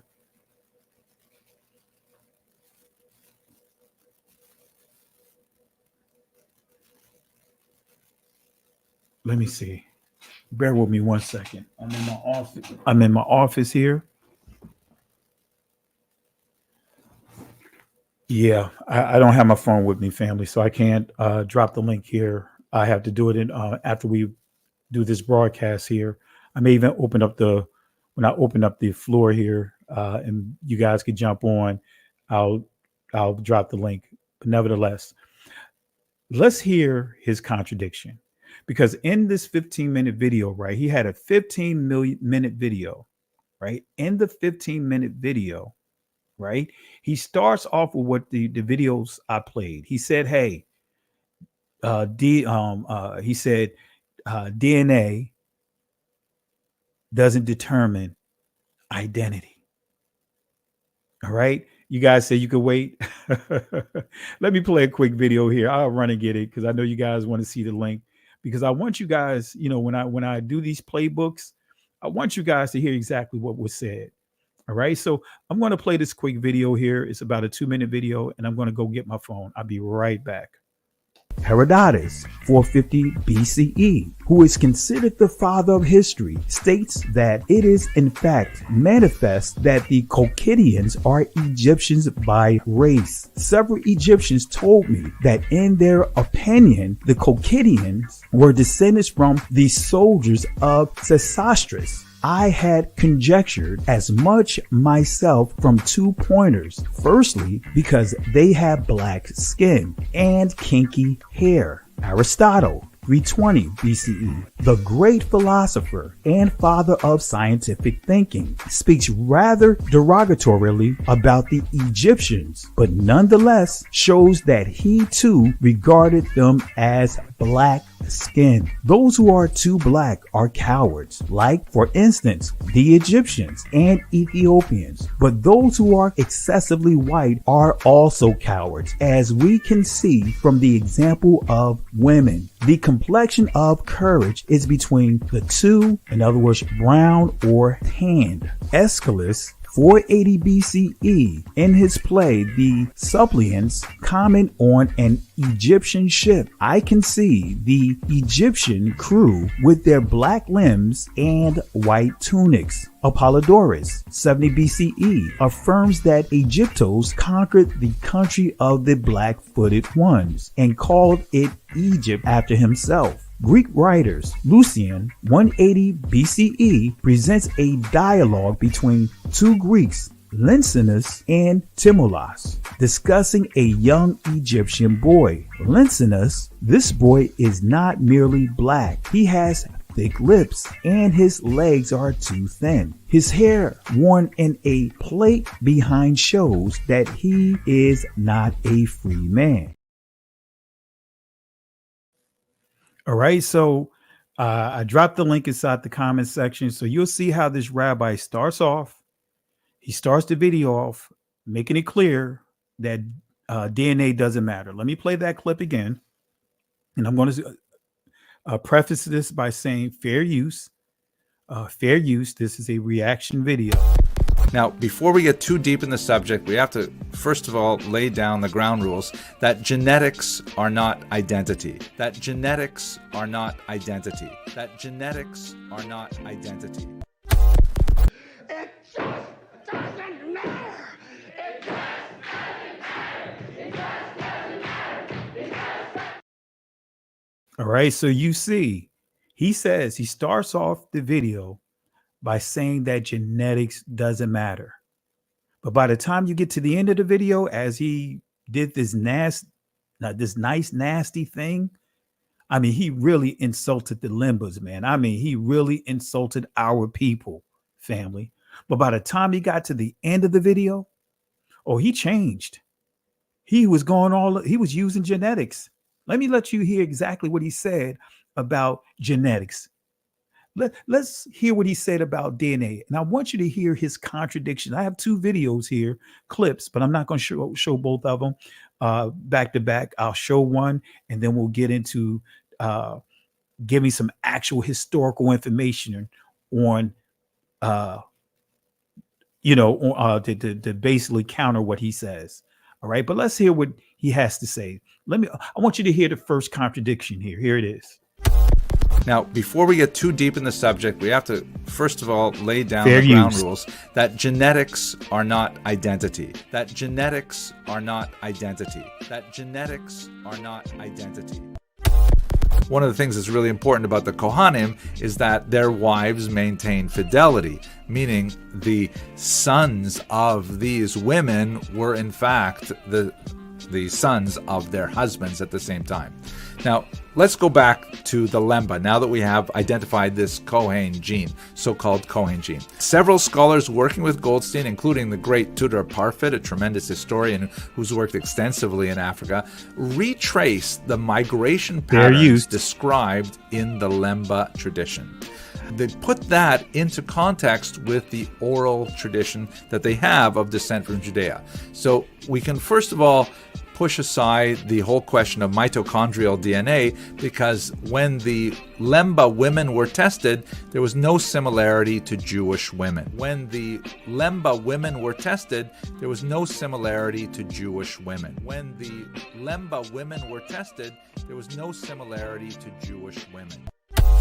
Now, before we get too deep in the subject, we have to, first of all, lay down the ground rules that genetics are not identity. That genetics are not identity. That genetics are not identity. So in that 15-minute video, right, he starts off by saying genetics is not important. It doesn't determine identity. But when you get to the last portion of the video, that you heard, I meshed two clips together. First half of that video clip that I just played was at the beginning.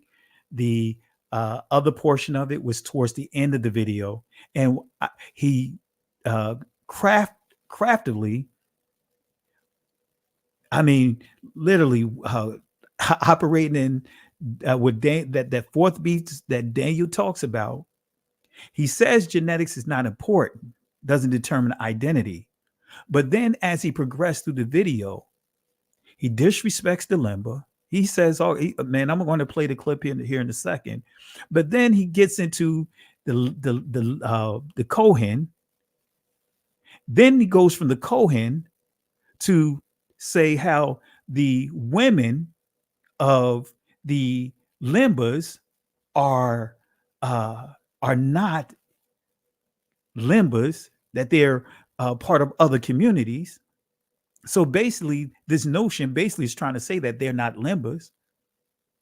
And notice what he says here. Let me show you how he comes to this conclusion, right?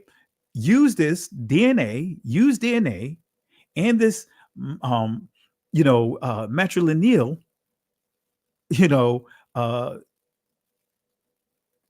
angle to say that the Lemba are not, according to them, Jewish.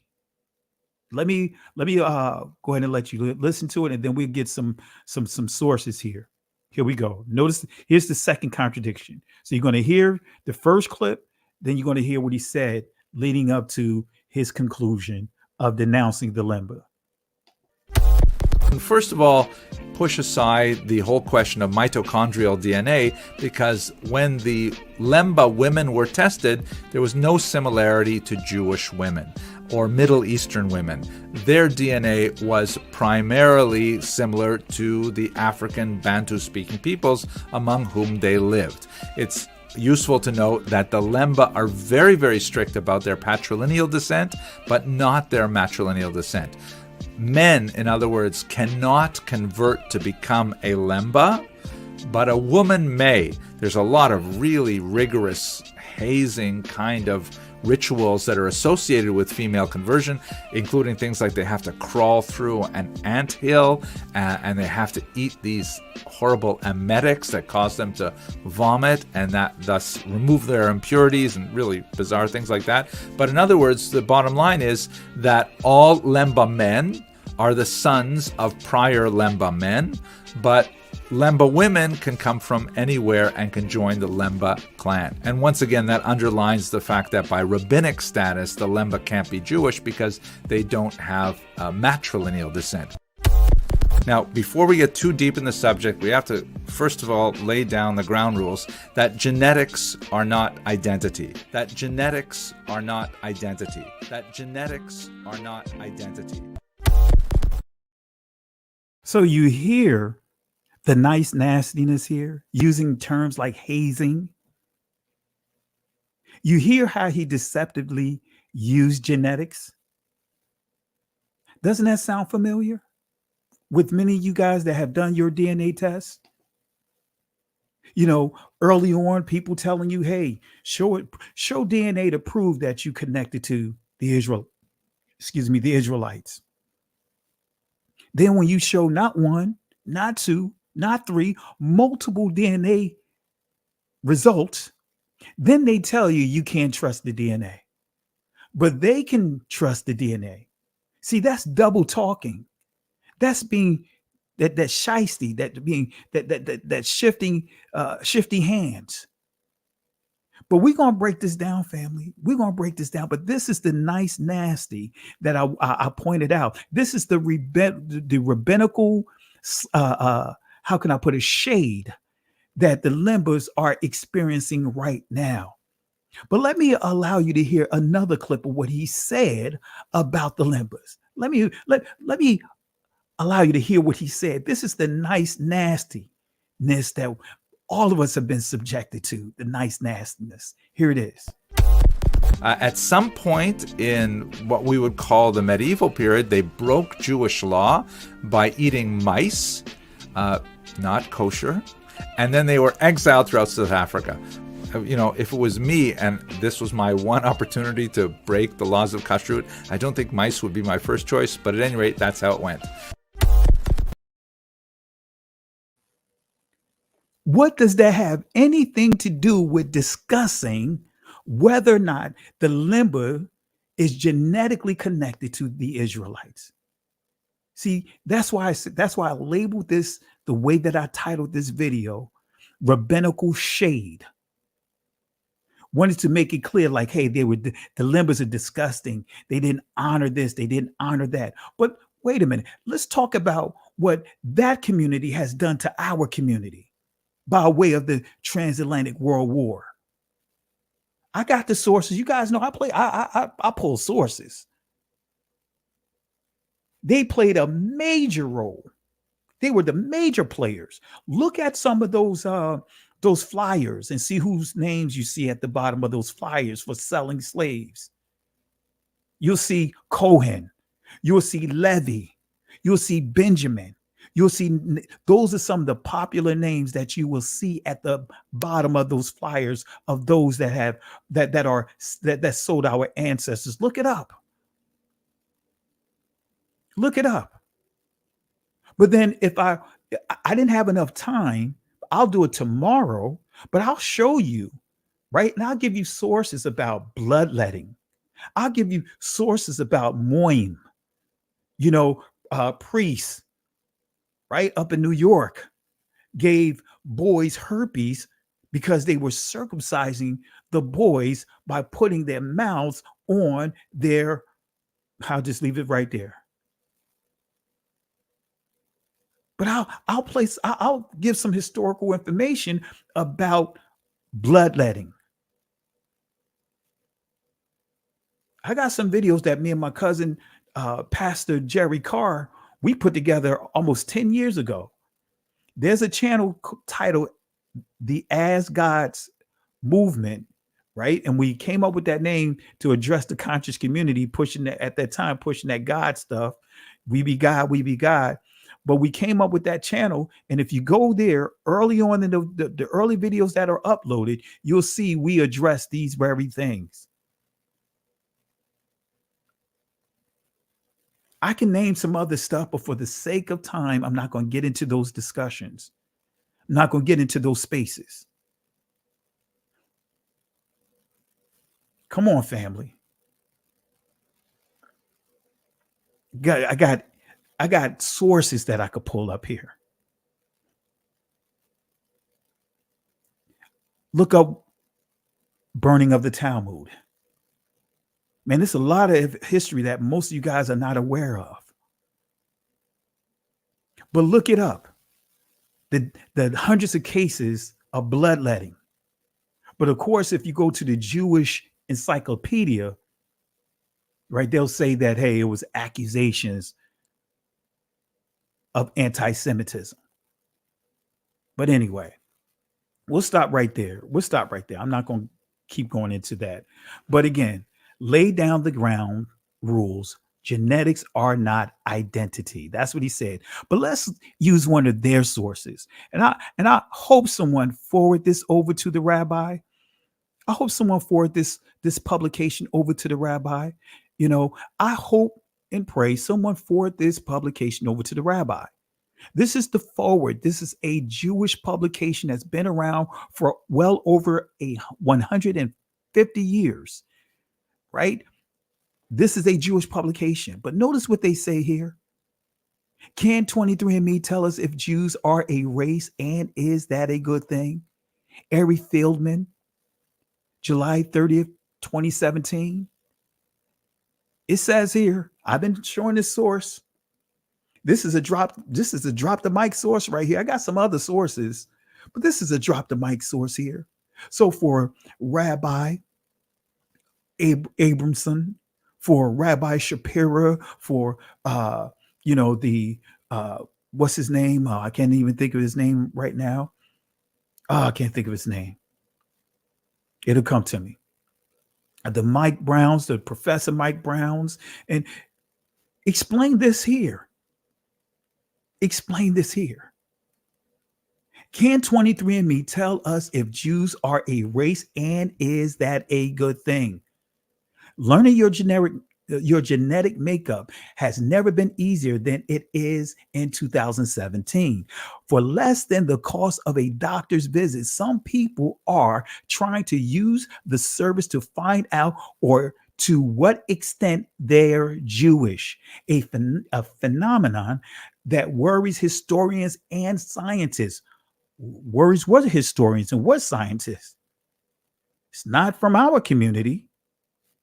What historians and what scientists are worried about this? Buyers of mail order gene testing kits do get solid information from them. Notice what it says. This is from a Jewish publication.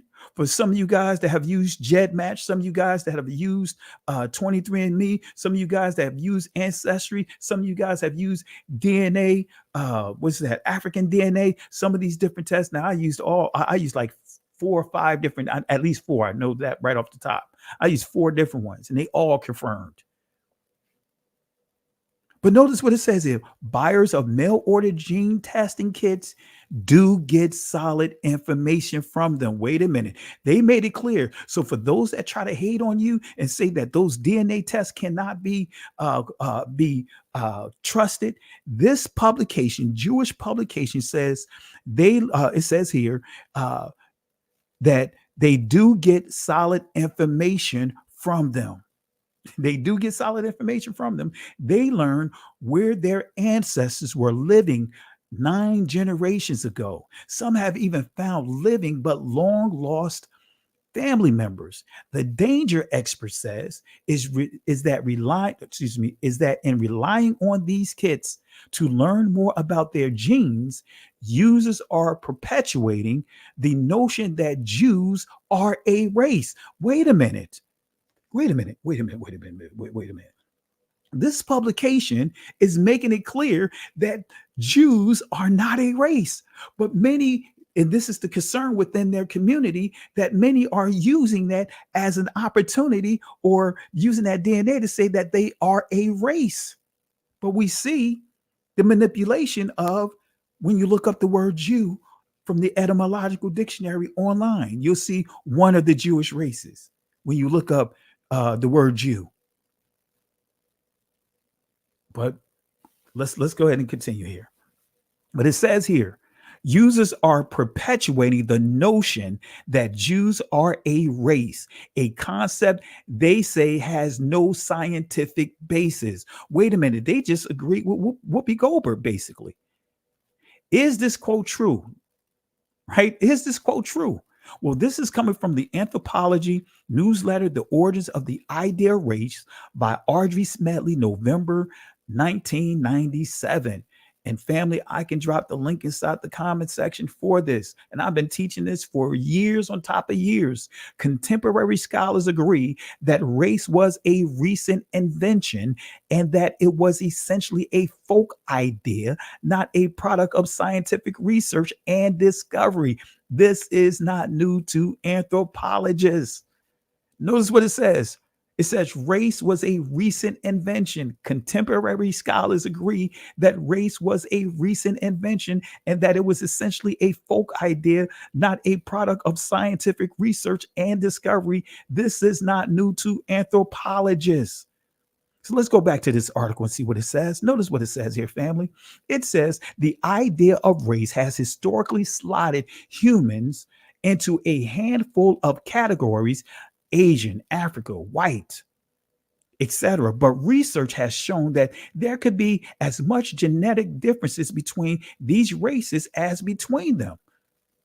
Wait a minute. We've been saying that just because you use that label black doesn't mean that we all are part of the same tribe, that we are all part of the same community. But they lumped it up to create what is called stereotypes for our community, to basically draw a line between the conquered and those who did the conquering, those who were defeated and enslaved, and those who enslaved them. That's what it was for.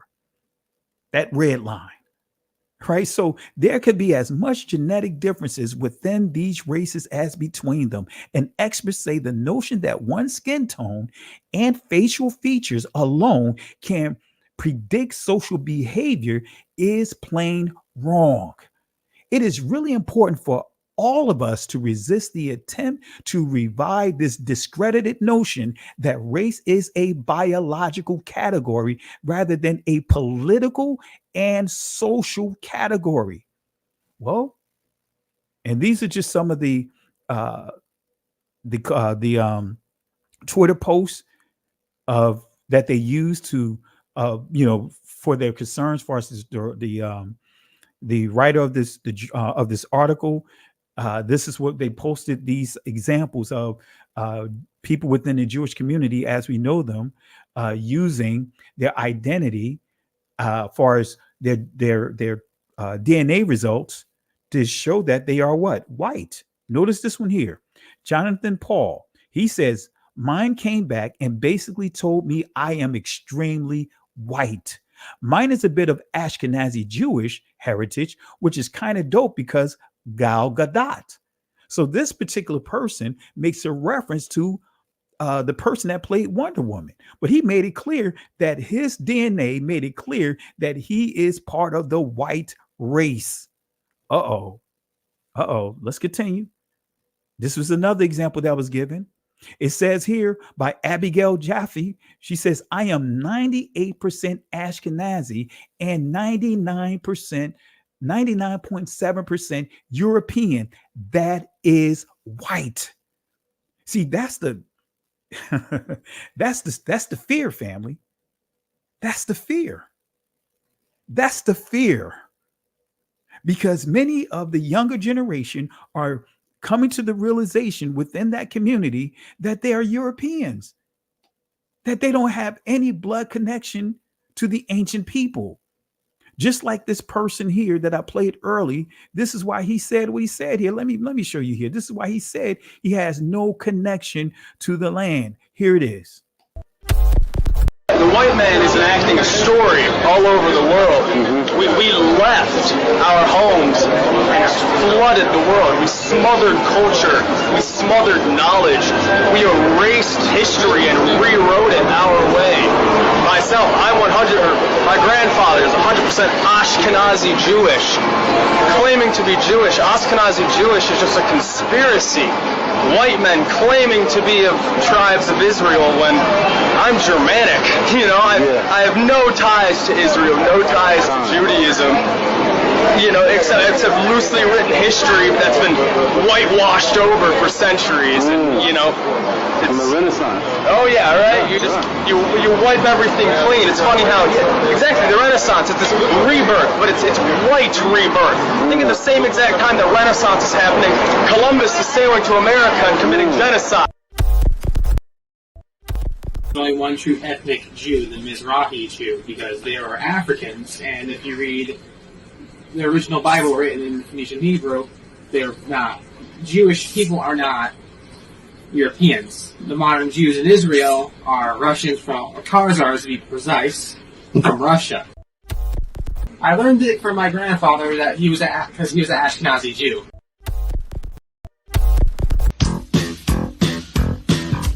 Life is like a hurricane here in Duckburg. Race cars, lasers, aeroplanes. It's a duck blur. Yeah, family. So you see here, they're confirming, and watch this, family. Watch what this article say. Read along with me. I'm going to show you exactly what this article says about the Jewish community as we know them, and more specifically the Ashkenazi Jewish community that the particular rabbi said that he was being called. He didn't deny that he wasn't Ashkenazi, but he said he got a lot of hate of people saying that he's an Ashkenazi Jew for doing whatever teaching he said he's done. Now, I want to make this clear. I'm not asking or encouraging any of you guys to go to someone else's channels and be disrespectful. I want to make that clear. Don't go over to that rabbi's channel being disrespectful. because those things I just don't I don't agree with. I may not agree with his teaching. I don't agree with the things he's saying, but I don't agree also with going to other people's channels and being rude and nasty. If you're going to ask questions on somebody's teaching, ask questions, but don't disrespect them. Let's be respectful. Let's be the people of the book that we're called to be. You know what I mean? But we can still ask questions with in an educated manner without calling names or posting obscenities. But you can post with these things that I'm posting, but just don't go over trolling the man's channel. Out of respect for that platform or his platform, I just don't condone going over to trolling someone else's channel, whether it's a YouTube channel or whatever the case may be. So I just want to put that out there. All right. All right. So, but let's go ahead and get into it. Let's go to continue here. All right. So, some additional information from this article, right? Ashkenazi Jews often find themselves in the peculiar situation of being 99% Ashkenazi Jewish and 99% European. Let me say that again. Ashkenazi Jews often find themselves in the peculiar situation of being 90% Ashkenazi Jewish and 99% European. Sephardic Jews may be told that they are mostly Middle Eastern and North African. So that's why when I shared that, a couple of the examples that it gave in this article showing that the people are finding out that they're between 90 and 99% Ashkenazi, right? Well, 90% on up and 99% European. But it says Sephardic Jews may be told they are mostly Middle Eastern and North African and less than 10% Ashkenazic. Stuart Schaufman, a traveler and blogger who writes under the name, I'm not going to say his name here, said he brought a kid from 23andMe because even though his family insists they're exclusively Jewish, he thought that there was a possibility that he had some non-Jewish ancestry. And this is his quote. It says, "I was curious because you never know," said Schaufman. "Family stories are just stories." Schaufman, who learned that he is 99.8% Ashkenazi Jewish, said the test hasn't made much of a difference on his sense of Jewish identity. Let me say that again. Schaufman learned that he is 99.8% Ashkenazi Jewish, said the test hasn't made much of a difference on his sense of Jewish identity. Notice what he says here. Judaism really informed me who I am and my values and my worldview, Schaufman said. 23andMe hasn't made me more or less Jewy at all. I'm just Jewy. Notice what he said. He said it's religion. It's the religion of Judaism that is telling him that he is a Jew, not by bloodline, not by his DNA. It's religion. So, but yet you have many of these people, starting with the Jewish community as we know them, that have gone in on trying to drag people through the mud and try to tie this awakening to what's his name, Pastor Cherry, and I can't remember the other person, as being the people who stirred up this that's what they call the grassroots movement here. Nah, family, not buying that. No. Cherry and those guys, our ancestors been saying that they were Israelites well before Cherry was born. Well before those guys were born. But they'll mock and say that, hey, he had a vision. He was in the field. He was reading the scriptures, and it was revealed to him that he's the people of the book, that we are the people of the book. While we have this person and many others are within this community saying it's not about DNA. That it's not about DNA. It's about DNA when it comes to us, but when it comes to them, it's not about DNA. Because Jewish, the religion, Judaism is what's telling them who their identity is. Come on, family. Judaism really informed who I am and my values and worldview, Schaufman said. 23andMe hasn't made me more or less Jewy at all. I'm just Jewy. However, Schaffman added, he's Jewy and white, while others, right, other Jews, Sephardic Jews, Ethiopian Jews, can't claim that distinction. He is an ethnic minority, but a white one nonetheless. And notice what he says here. I get all the benefits of white privilege he acknowledged. Guess what? He's saying it. He get the best of both worlds. Him and others get through the institution of race, get to say that they're white, but through the word Shemitic or Semitic, they get to say that they're black, basically, melanated. They get the best of both worlds. Why? Because Shemitic or Semitic, both of the words, we can use both of them, but Shemitic is a subgroup of Afro-Asiatic. So if they say that they are Shemitic, then they're saying that they are Afro-Asiatic. But if they're saying that they're Shemitic, but then at the same time that they are white, they are allowed to have the best of both worlds. That's exactly what they're saying in this with this. When we deal with the word Shemitic, Semitic, and we deal with the word the institution of race, he says, I get the benefits of white privilege. He acknowledged.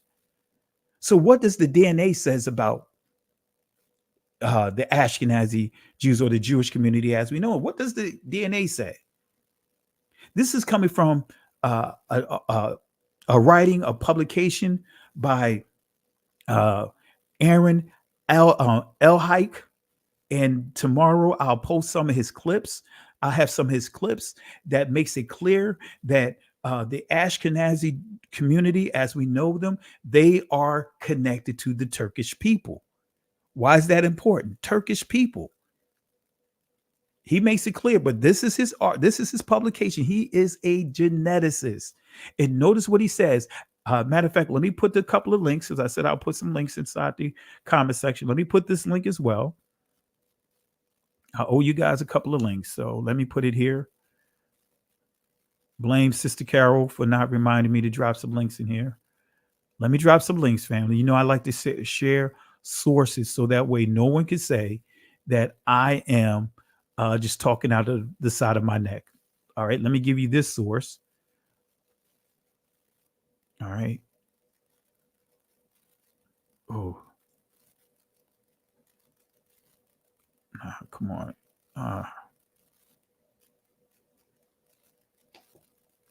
Let me drop this source inside the comment section. This is the publication that I just read here. Pull this out. Pull this out on people. Pull this out on those those haters. I'm giving you sources, family, upon sources that you can pull out, and you can knock down a lot of the foolishness. Here's another source, the source that I highlighted about that I'm reading right now. All right, let's bring this out right now.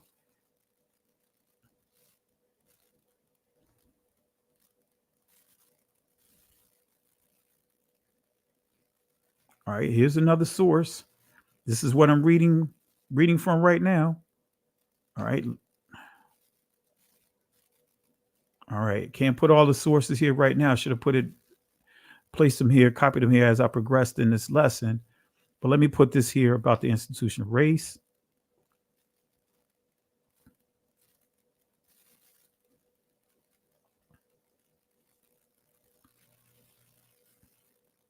All right. All right. So let's continue with this source here. Let's see what the geneticist Aaron Elhike has to say here. All right. Aaron Elhike. Let me stop this here. I don't know why this is in the way. All right, there we go. Aaron Elhike, a geneticist at Johns Hopkins School of Public Health, thinks so in a recently published study in Genome Biology, Evolution, 2012. He is calling for a rewrite of commonly held assumptions about Jewish ancestry. Instead of being primarily the descendants of the 12 tribes of Israel, present-day Jewish populations are, finds Elhike, primarily the children of a Turkish people. who lived in what is now Russia, north of Georgia, east of Ukraine. This civilization, the Khazars, converted from tribal religions to Judaism between the 7th and 9th century. And I'm telling you, family, this awakening is no joke, because it's hitting a lot of communities. Because remember, this is one of the videos I played early on. I'll play a clip of it right now. Other communities around the world are waking up. Let you hear this particular.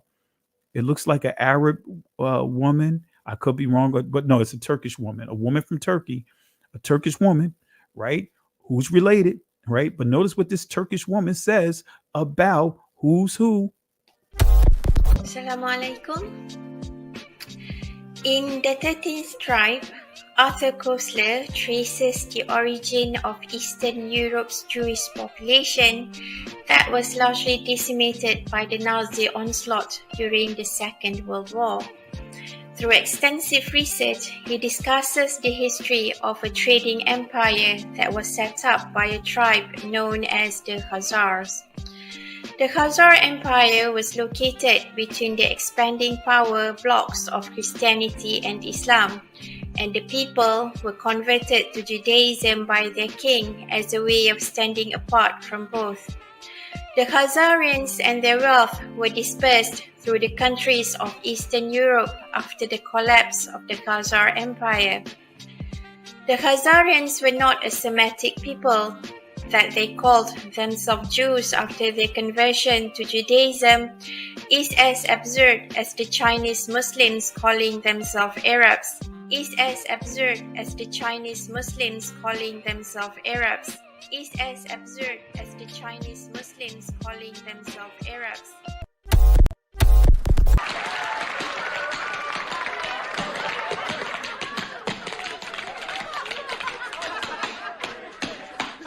Challenge!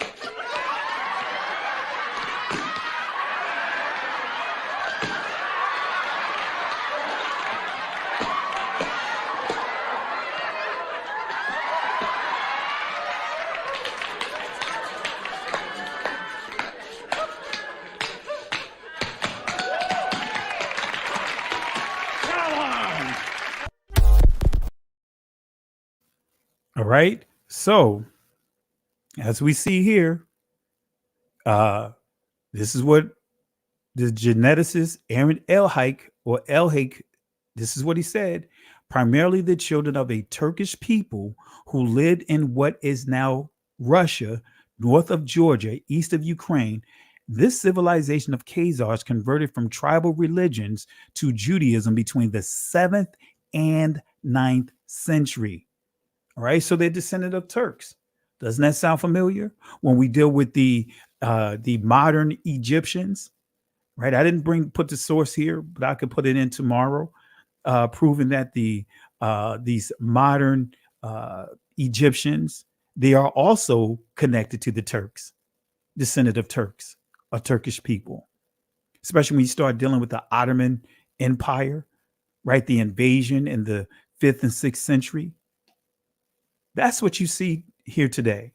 And historians, I have documented proof of them making it clear that they took the cultures of the Egyptians and other communities and placed it in their hands, put their face, put that under their heritage, put that under their identity. All right. So where is it? I was going to play a video clip here. Let me see here.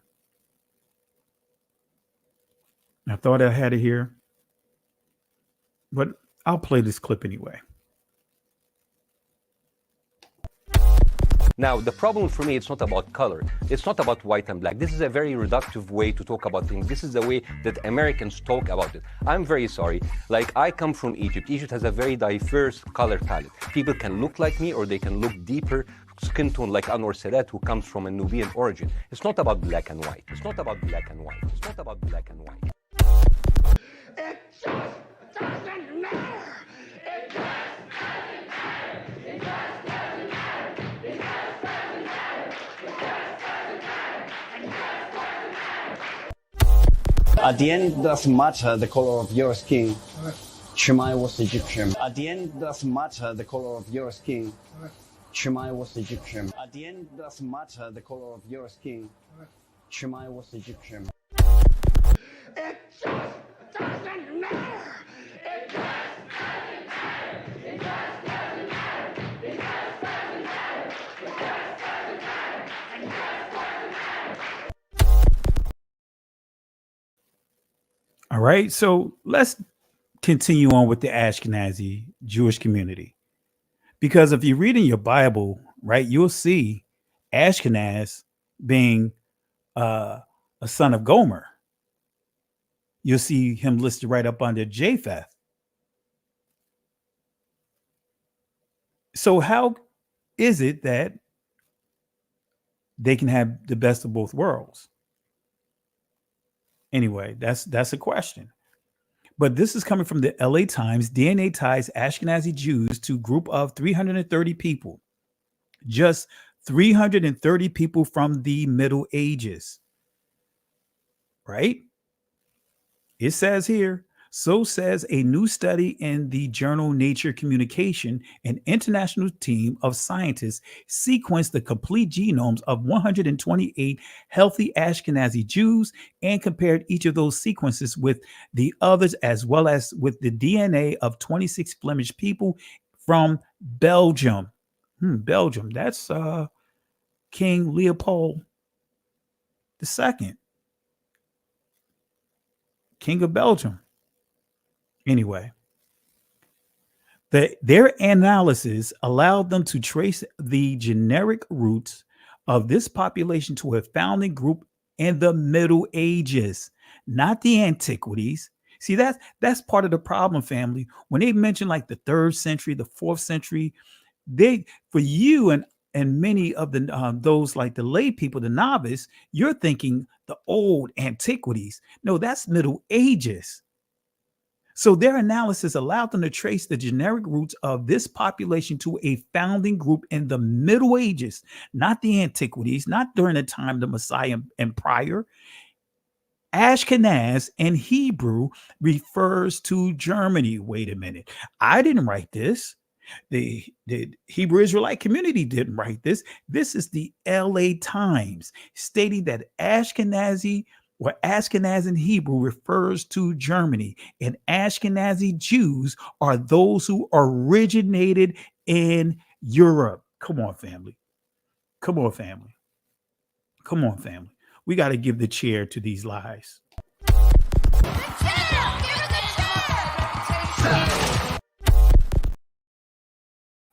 We got to give the chair to these lies. Matter of fact, let me do the vintage 3-piece.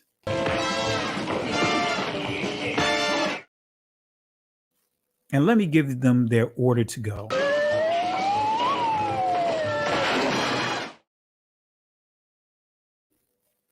All right. So let's go to that particular article from the Nature and Communications. Right. This is the article that they made reference to, confirming exactly what the LA Times pointed out. Ashkenazi Jews population is a genetic isolate close to the Europeans and Middle Eastern groups with genetic diversity patterns conducive to disease mapping, where here we report high-depth sequencing of 128 complete genomes of Ashkenazi Jews. Compared with European samples, our Ashkenazi Jews are 47% more, what it says, novel variants per genome, and is 8-fold more effective at filtering benign variants out of the Ashkenazi Jews' clinical genomes. Right? Our panel improves imputation accuracy of Ashkenazi Jews' SNP arrays between 28% and covers at least one haplotype in 67% of any Ashkenazi Jews' genomes. All right, but this is what it's saying. But as you see here, confirms a recent bottleneck of merely 350 individuals. Come on, family. Here's another source, Khazaria.com, ENJ haplogroups, right? This is Khazaria.com. Let me drop this link inside the comment section for you guys as well. Khazaria. I'm going to Khazaria. Let's see what Khazaria has to say about these groups. I know I normally don't get into the DNA deep into it. I can, but I just for the sake of the presentation tonight, because of with the rabbi, the shade that he threw on the Lembas and other tribes. But right now we're focusing on the Lemba, and we're going to get to another thing that I want to highlight as well. And I will be working on bringing a Lemba elder here. Hopefully I can have them here within the next week or two to go further and give you from their own mouth of exactly what their history is versus trusting others to try to tell us what it is or write about it. Okay. Here we go. Here we go. That's right. When you get that glow, you know, I'm gonna have to put that in there. Who's the master? All right. Sure enough. But anyway, notice what it says here, right? You see here the most common Y-DNA paternal haplogroups, and this is dealing with Khazarians, right? Khazaria, as you see here, abstract summaries at the top here. All right, that's the link that I just posted here. But anyway, you see I1, R1A, R1B, N, right? But it goes on and deals with I1 is Scandinavia's, and it says probably originated in Denmark. Some members of the project belong to subclades, and it says like I1D1, I1D3A, R1A common in Eastern Europe is also found in this project of subclades. And I believe that when you deal with the DNA testing of many from the Ashkenazi community as we know them, their DNA is going to come back R, right? Common in Western Europe. The N1C1 is a subclade found in this project, and it's especially common among Finns, Estonians, and Saami. So it's believed to have come from intermarriage with Saami men. Less common haplogroups that members have include. So this is saying, right, the Khazarians, right, the less common haplogroups that they will have is the E1B1A, or well, we see E1B1, A1B, you know, but nevertheless, the E, these are some of the different ones that they have that will be less common among them. So we see E and J haplogroups, it says have Middle Eastern origins. And it's a lot to talk about that J haplogroup, but that's a whole nother discussion. But that's why most of us, when we do our DNA, men, your DNA is going to point you to E, telling you that you and we are from Northeast Africa. And this is coming from Khazaria.com, their own source. So what does the DNA say about the Jewish community as we know them? Well, again, multiracial. How can they be multiracial, right? How is multiracial possible with them? How can all of them be Jews and yet they are completely different? Well, I keep bringing up this source over and over again. Genetic Distances. The book is The Origin of Ashkenazi Jewry. Guys, get this book. You will be able to shut down any DNA argument about who's who. This will shut it down. Come on, family. This will shut this whole narrative down. Bring this book up. Use this. Yes, it's going to cost you a pretty penny. It's not going, it's not going to be 20, 10, 20, $30. It's going to probably run you about $100 to $150, but it is well worth it. I've been using this book for almost a decade now, shutting down. I use this book to shut down any argument.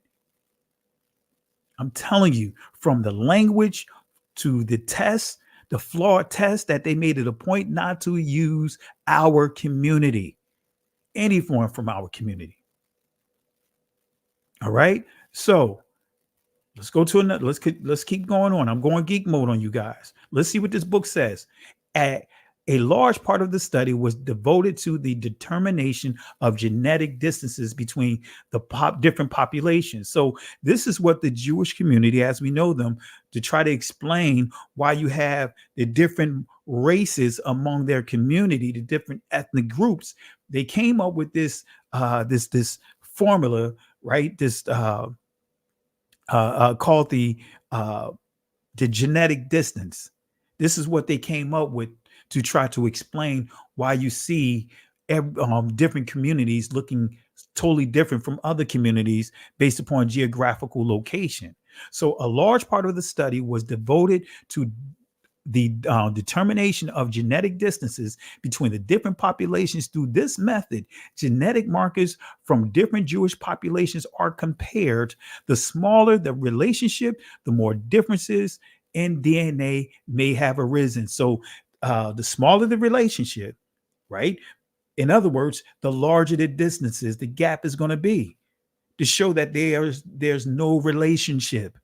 Conversion, basically. Such differences are called distances. So 75 Caucasians, in other words, whites, populations based off of 9 markers. The genetic distance analysis showed that East European Jews were closest to the inhabitants of Thrace, the region shared by Bulgaria, Greece, and Turkey. Bulgarian Jews came next, followed by 36 non-Jewish populations, and only then the second Jewish population, the Iranian Jews. Other results showed a large Italian component in the gene pool of the East European Jews. From all these results, it appears, notice what it says, genetically, the modern Jewish community do not have much in common. Often they appear to be more related to the population in the midst of which they live. So this is why you hear this rabbi. This is why you hear this rabbi make this comment. And I'm gonna play it again when he says DNA doesn't matter. Doesn't matter, doesn't help determine your ethnicity. Doesn't, that's why he made that statement. That's why he prefaced his that video, starting off at the beginning, to use that to denounce the Lembas. This is why he said this in the beginning of that video. Now, before we get too deep in the subject, we have to, first of all, lay down the ground rules that genetics are not identity. That genetics are not identity. That genetics are not identity. It just doesn't matter. It just doesn't matter. It just doesn't matter. It just doesn't matter. That's why, family, he prefaced that video. He started at the very beginning of that video to lay out the foundation to knock down the Lemba, but then used genetics, used DNA in the same breath. So what does the DNA say about the Jewish community as we know them? What does it say? See, this is another formula, the random genetic drift. This is another one that they use, right? The explanation without foreign genes is based on the assumption that originally there was one Jewish population for which small groups voluntarily or forcefully left for other countries. The original population had a specific gene pool, and the genetic differences between the different groups of Jews must have come about during the 2,000 years of dispersion through a genetic mechanism that is often called random genetic drift.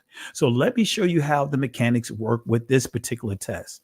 A few individuals with the parental population possesses gene, in other words, gene A. So you take gene A, right? A few people from the total population go to another country, right? Having gene A, right? A few individuals with the parental population possess gene A. A few people from the total population go to another country. After a certain time, it appears that their descendants possess gene A. Since no other genes entered the population from outside, gene A must have accidentally been present in those few people. The next gene spread among the descendants of the little group until it becomes fixed, which means that every member of the population possesses the gene. The question now is that we have to ask is, how long does it take before a gene becomes fixed? And Aaron Elhike, a couple of weeks ago on my cousin Benaiah Israel's channel, we did a live with him 2 Saturdays ago, and he broke this down, confirmed this here. I specifically asked him questions about genetic distances, random drifts, the whole 9. And he confirmed exactly what I'm reading to you, right? This is the formula right here. I'm going to break down. The most important factor for this to happen is the size of the original population, the few people that left the country. So this is the formula. Time, in other words, in years, would equal 4 times the initial number times the duration of 1 generation. So 4 times the initial number times the duration of 1 generation, right? In other words, in years. And this is how you get the time that it'll take for that gene to become fixed. Here it is. So if the small group consists of, say, 50 people, and if we take the duration of a generation to be 25 years, that means it will take 4 times 50 times 25, which equal 5,000 years before everybody carries the gene. So that means that we're not even halfway through this formula, for this formula to be accurate. 5,000 years it will take before everyone carries that gene. So since the Jews, the Israelites were carried off by the Romans around 70 AD, or the Common Era, right? It is clear that there has not been enough time for this mechanism to operate. So what does the DNA say about the Jewish community as we know them? What does it say about them? Right? Family, don't fall for this trick when people tell you identity doesn't matter, genetics doesn't matter, your DNA doesn't matter. Because look, the name Genesis, notice what it means, tells among other things the creation of the world, generation, nativity, right? Origin, to be born. Now we know the original name for the book of Genesis from a Hebrew perspective is Ba Rashayath, in the Israeli language, Ba Rodet. So, all right. So, or should I say Bob? Yeah, I said it right. All right. Excuse me. No, it's getting a little late. Right. But anyway, so in a nutshell, Genesis, that word means origin. It means to be born. But notice when we get all the way to the Proto-Indo-European word, we see the word gene. Right? We see gene. Race, birth, descendant, gene, give birth, begat. When you get to anyway, I'm not going to even get into that other discussion. So we see here, rendering Hebrew, Bereshit, right? Ancient Hebrew, Barashayat, Israeli, Bereshit, right? And that means in the beginning, okay? So the word generic still comes from that word gene, right? So when you hear the word universal, that's the Catholic. Catholic universal is interchangeable, and it's interchangeable with the word generic. So when you hear the Catholic Church, they're still dealing with birth, race, kind. And then when we, like I said, when we go all the way down to gene, notice what it says: give birth, beget. That's what gene means. All right. So, which leads me to the priest. Which leads me to the priest, the Kahan, right? That's the ancient Hebrew Kahan. It means to meditate in religious services, to officiate as a priest, do the office of a. It also says execute thee or minister in the office of what? The priest executes the priest, right? So let's deal with the Lemba. Who are the Lemba? And I'm going here because this is another thing I want to address as we get ready to wrap up. Are they descendants from white men? Are they descendants from white men? Are they descendants from white men? Right? This is what you hear this rabbi and so many use, saying that they have an oral tradition that they are descendants from white men who came from a place called Senna by boat. All right. So if we go here, right, and I'm going to let you hear what this person says, this rabbi says about that, and then I'll let you hear Kohen Hamadishi give his response to him. All right. So let's go ahead and give clarity here. Let's hear what he has to say here. They have an oral tradition that they're descended from white men who came from a place called Senna by boat. And the Senna might somehow be, they don't know exactly where it is. They don't know exactly where it is. They don't know exactly where it is. Might somehow be, they don't know exactly where it is. It might be Judea. It might be Sana'a, which is a place in Yemen. Then they came onto the African continent and they built Senna again, possibly in Tanzania or Kenya, and then again migrated and built it a third time, possibly in Mozambique, before they were engaged in the massive project of building Great Zimbabwe, which is this huge archaeological ruin that really indicates a massive civilization in southern Africa. All right. So you heard him again. You know, he says, they say that they are, as you see, they have an oral tradition that they are descendants from white men who came from a place called Senna by boat. And he gave the impression like they didn't know where Senna was. That's why he didn't give the impression. He literally said that the Lembas didn't know where Senna was. That's why he had 4 different points on that map of Africa, right? But then when you go to Tudor Parfit, this is in his book. This is his exact quotes that we see here, right? And I want to let you hear from the elder of what is actually what they say, who they are. Because I've been trying to find quotes of them actually saying this, but let's see here. Talking about the Ngoma and the things that were brought from Israel is too dangerous. Mushavi, it says here, this is part of the secret lore of the tribe. I cannot tell you any more about this than we have already told you, right? We told you that we call ourselves Muzungu Ano Ku Pava Senna. In other words, the white men who came from Senna, right? So Tudor makes a note saying that that someone has mentioned saying that the Lembas say that they are the white men who came from Senna. They are the white men. They are the white men. See, family, that for me, number one, I didn't read this and take it as if it's saying that they are descendants from the white man. But nevertheless, let's let Hamadishi, let's allow him to give clarity on who they are, because if they believe that the Lemba descended from Caucasians, then how come their DNA is different? How come their DNA has a higher percentage, far higher than the Ashkenazi Jews? Why is it that their DNA is over 75% versus the average Ashkenazi Jew, as we highlighted, is 1%, at best 1.2%? If they're supposedly descendants from the Caucasians.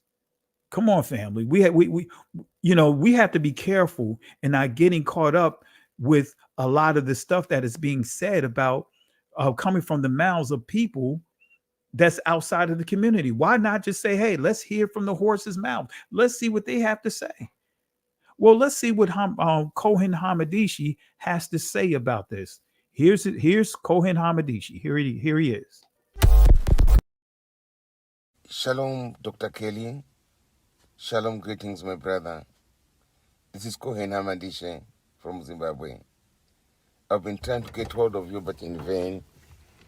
I want to respond to what to your question about us, the Lemba people, coming from the white man.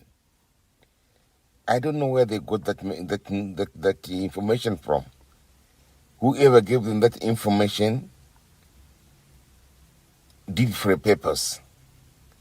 Maybe wanted to get some financial assistance and financial help, or so, I don't know. Was definitely, we are not from the white person. We are not. This can be traced, this can be investigated, whether using the DNA or using the oral history. And you can use any type of research you can use. You will never find us being from the white Jews.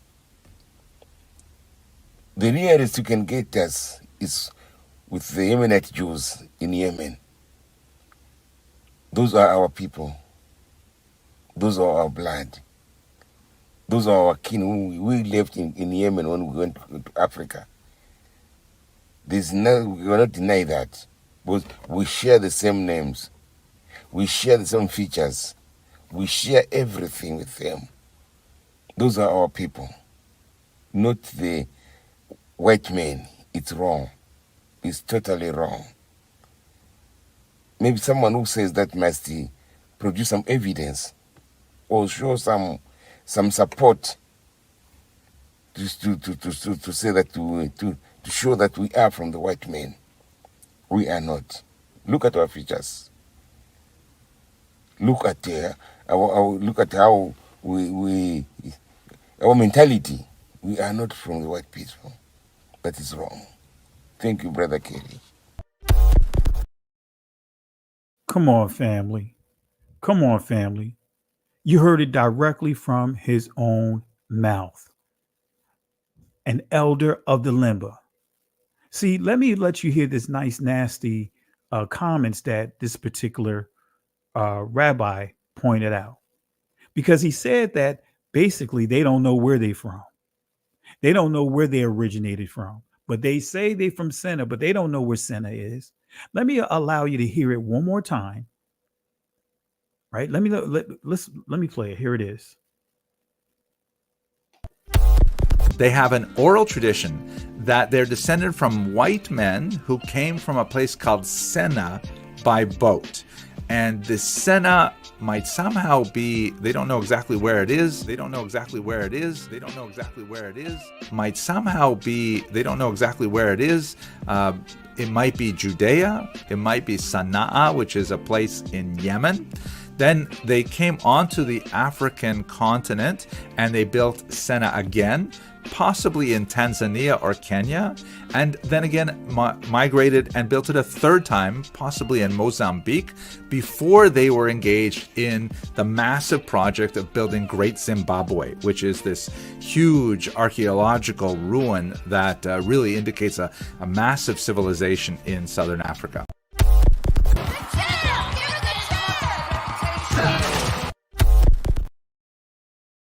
Come on, family. Come on, family. Now, let me play it one more time for you to hear exactly what he's referring to as far as what Hamadishi's referring to. He said the Yemenites. Yemen, which is in Northeast Africa. Let me play it one more time. Let me play Cohen Hamadishi's own words. Doesn't sound like he's confused to me, like the rabbi pointed out. But let's hear it one more time. Here we go. Shalom, Dr. Kelly. Shalom, greetings, my brother. This is Cohen Hamadishe from Zimbabwe. I've been trying to get hold of you, but in vain. I want to respond to what to your question about us, the Lemba people, coming from the white man. I don't know where they got that information from. Whoever gave them that information did for a purpose.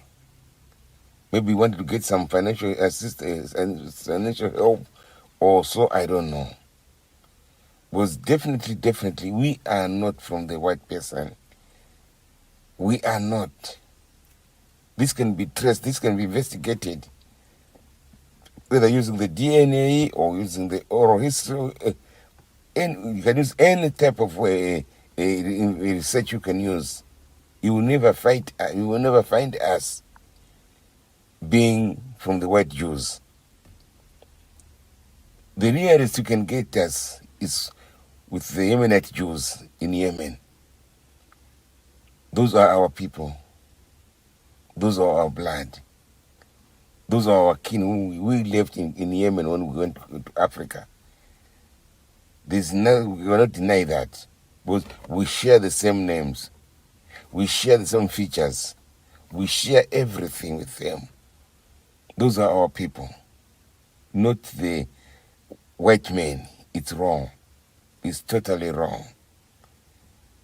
Maybe someone who says that must produce some evidence or show some support to say that to show that we are from the white men.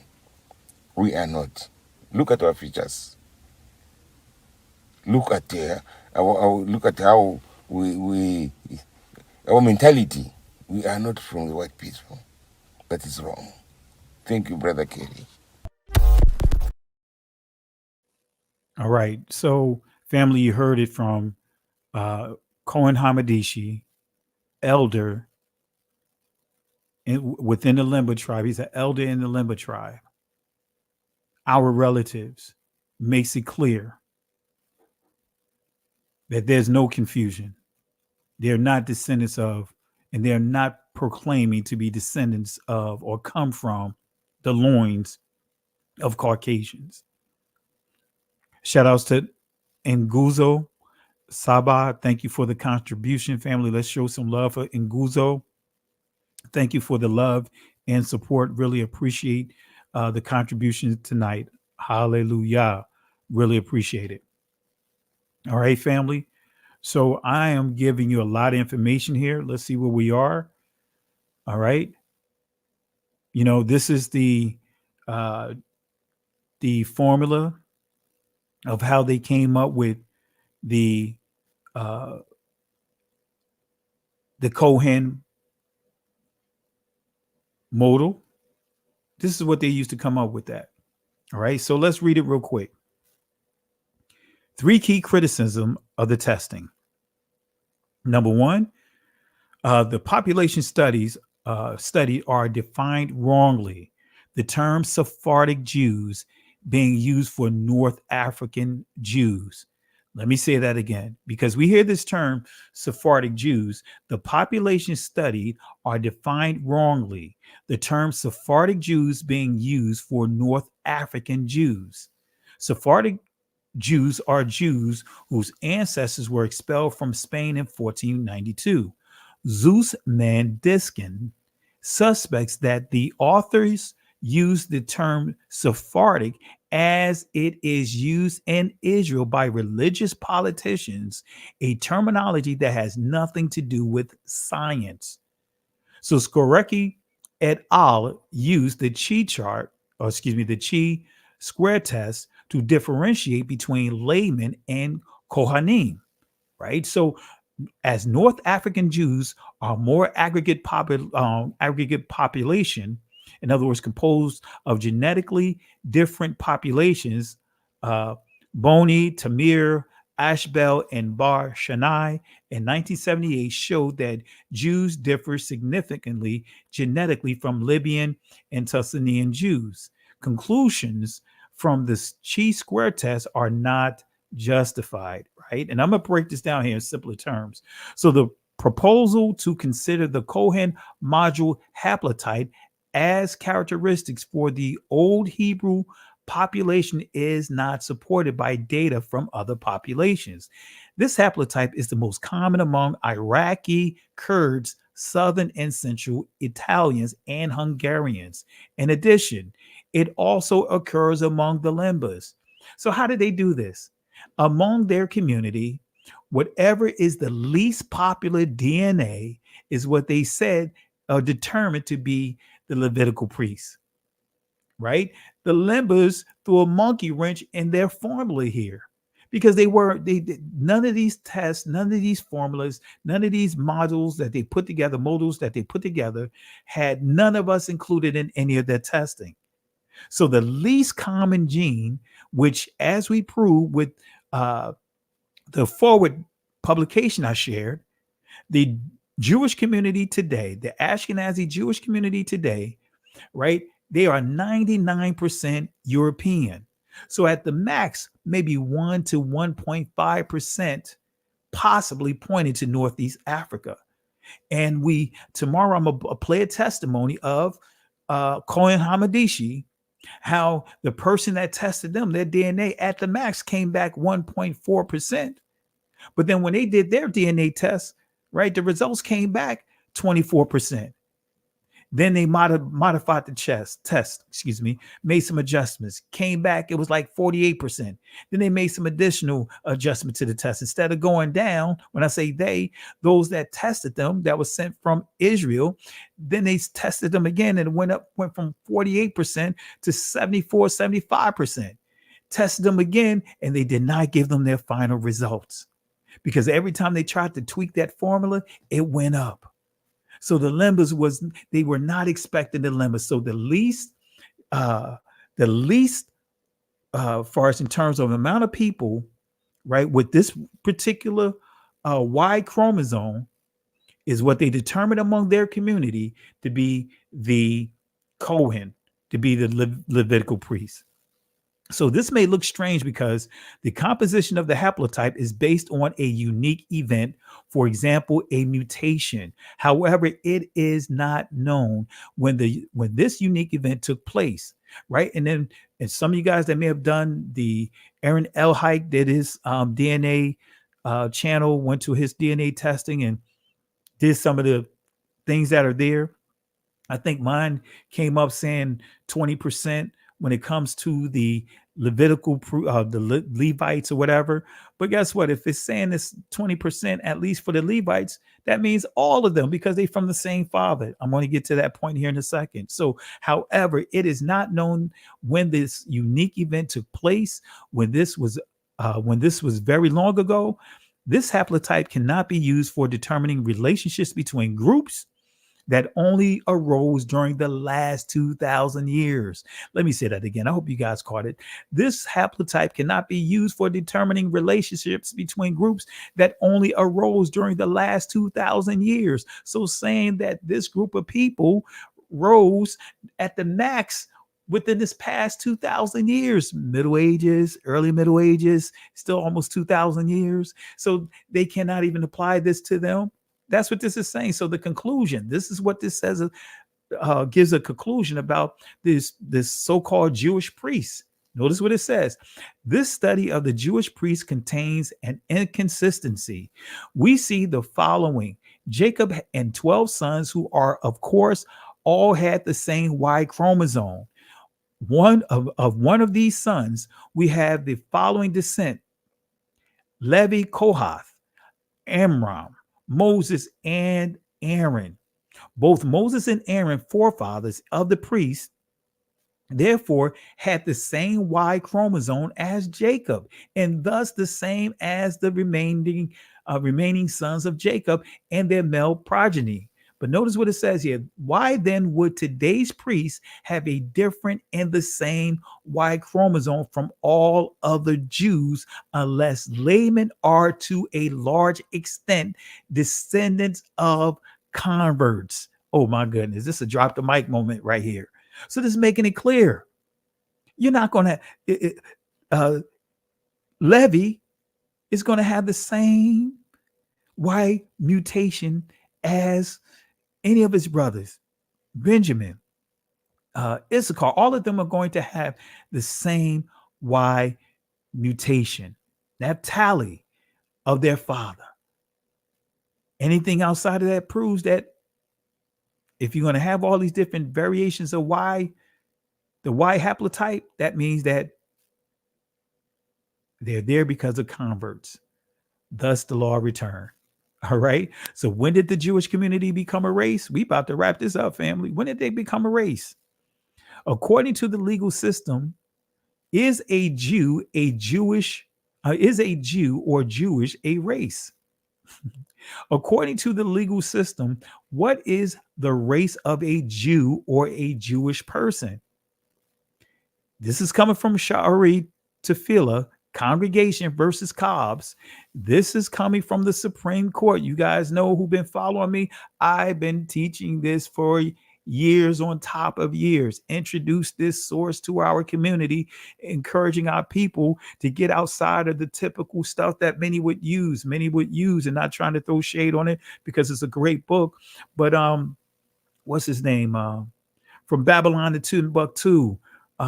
Great book, but man, we got to use their sources. We got to go inside their home, so to speak, inside those spaces that they would use. Go to the legal system. So for me, it's like, I wanted to go into the legal system. Let's see what the legal system say about them. When I want to know about the hate crimes and who getting charged with what, I go into the legal system to see who's being charged.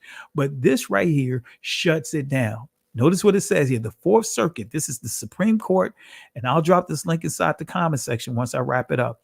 The Fourth Circuit Court, after their synagogue was painted with anti-Semitic slogans, phrases, and symbols, petitioners brought suit in federal district court alleging that the desecration by respondent violated 42, and this is the statute, the case right here, the statute in the case right here, USC 1882. The district court dismissed petitioner's claim, and the Court of Appeals affirmed, holding that discrimination against Jews is not racial discrimination under the statute under 1982.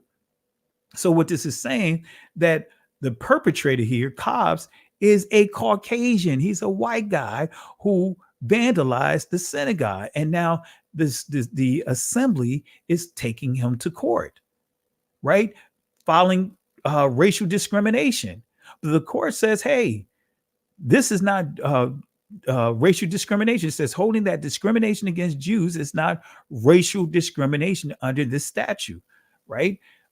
A charge of racial discrimination within the meaning of this statute cannot be made by alleging only that the defendant were motivated by racial animus. So it's saying you can't say to this congregation, I know you're upset, that this white person vandalized your place of worship, but guess what? You can't just call it racial animus. You have to give me more. You can't just say racism.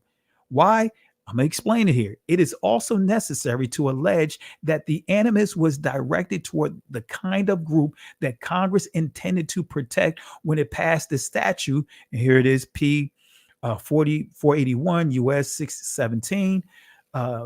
Jews can state, according to the statute, claim of racial discrimination since they were among the peoples considered to be distinct races.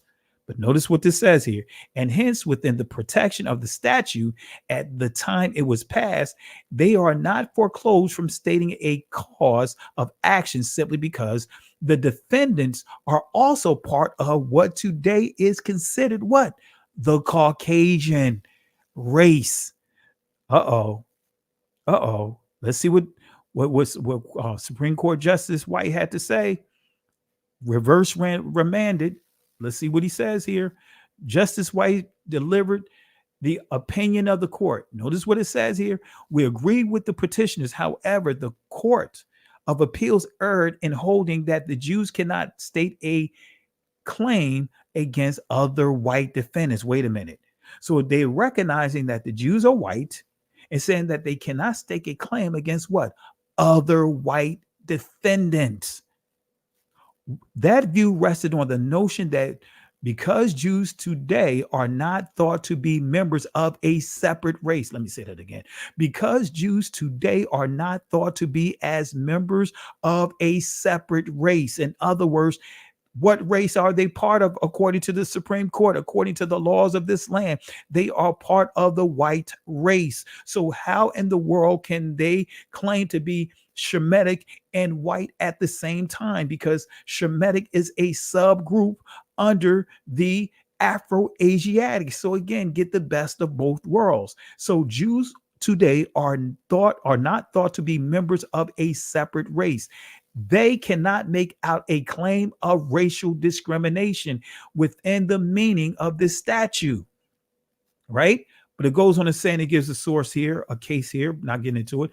Our opinion in that case observed the definition of race when this statute was passed. In other words, in 1982, when it was passed, were not the same as they are today, right? So it goes on to say, intended to protect discrimination, identifiable class of persons who are subjected to intentional discrimination solely because of their ancestry or ethnic characteristics. But notice what it says here.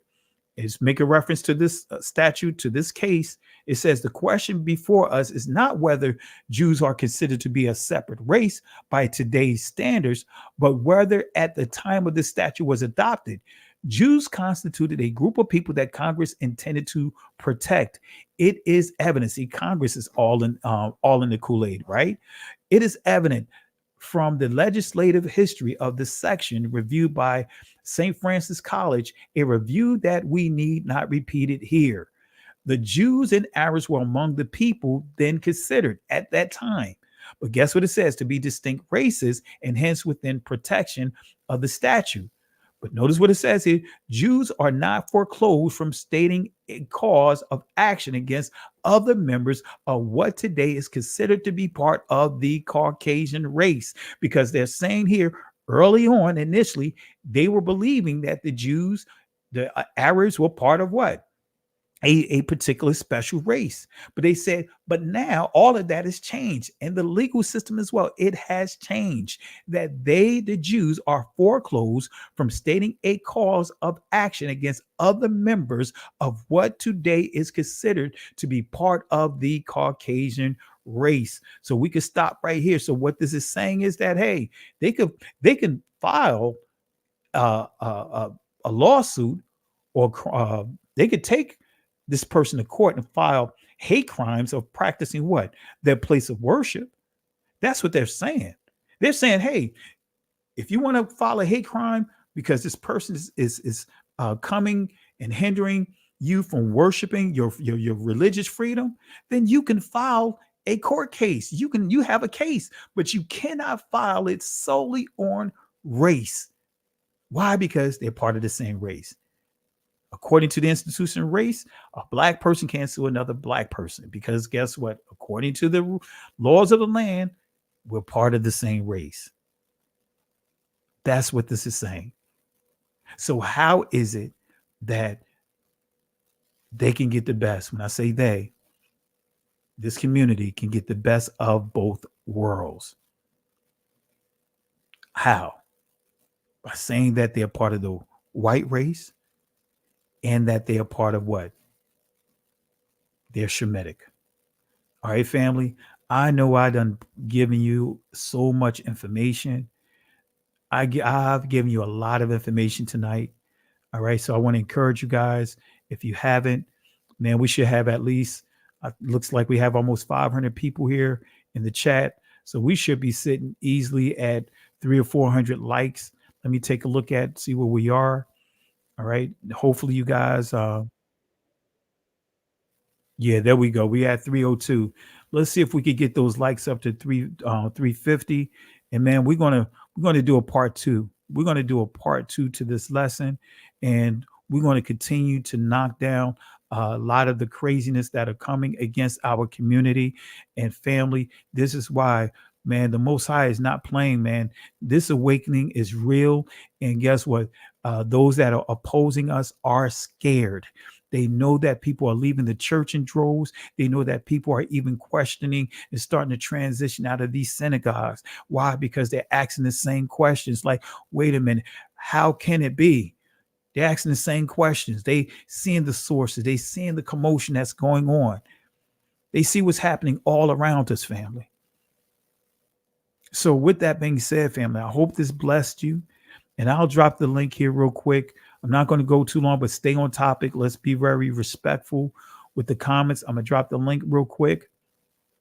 All right. We'll keep it going for about another 15 minutes, but I'll drop the link here. All right. All right. I'll drop the link. I thought I saw my sister Carol up in here. I'll drop the link real quick and keep your comments brief, but we're going to keep this session going for 15 minutes. All right. So the link is inside the comment section. And while you guys coming in, again, we did everything in a respectable way. This is how we respond. This is how we should respond when we're dealing with opposition. But let me play this again, this contradiction of this particular rabbi, the rabbinical shade that he gave on the Lemba. Let me show you this here, just to even say that DNA doesn't matter, but then turn around and do this. Here we go. First of all, push aside the whole question of mitochondrial DNA, because when the Lemba women were tested, there was no similarity to Jewish women or Middle Eastern women.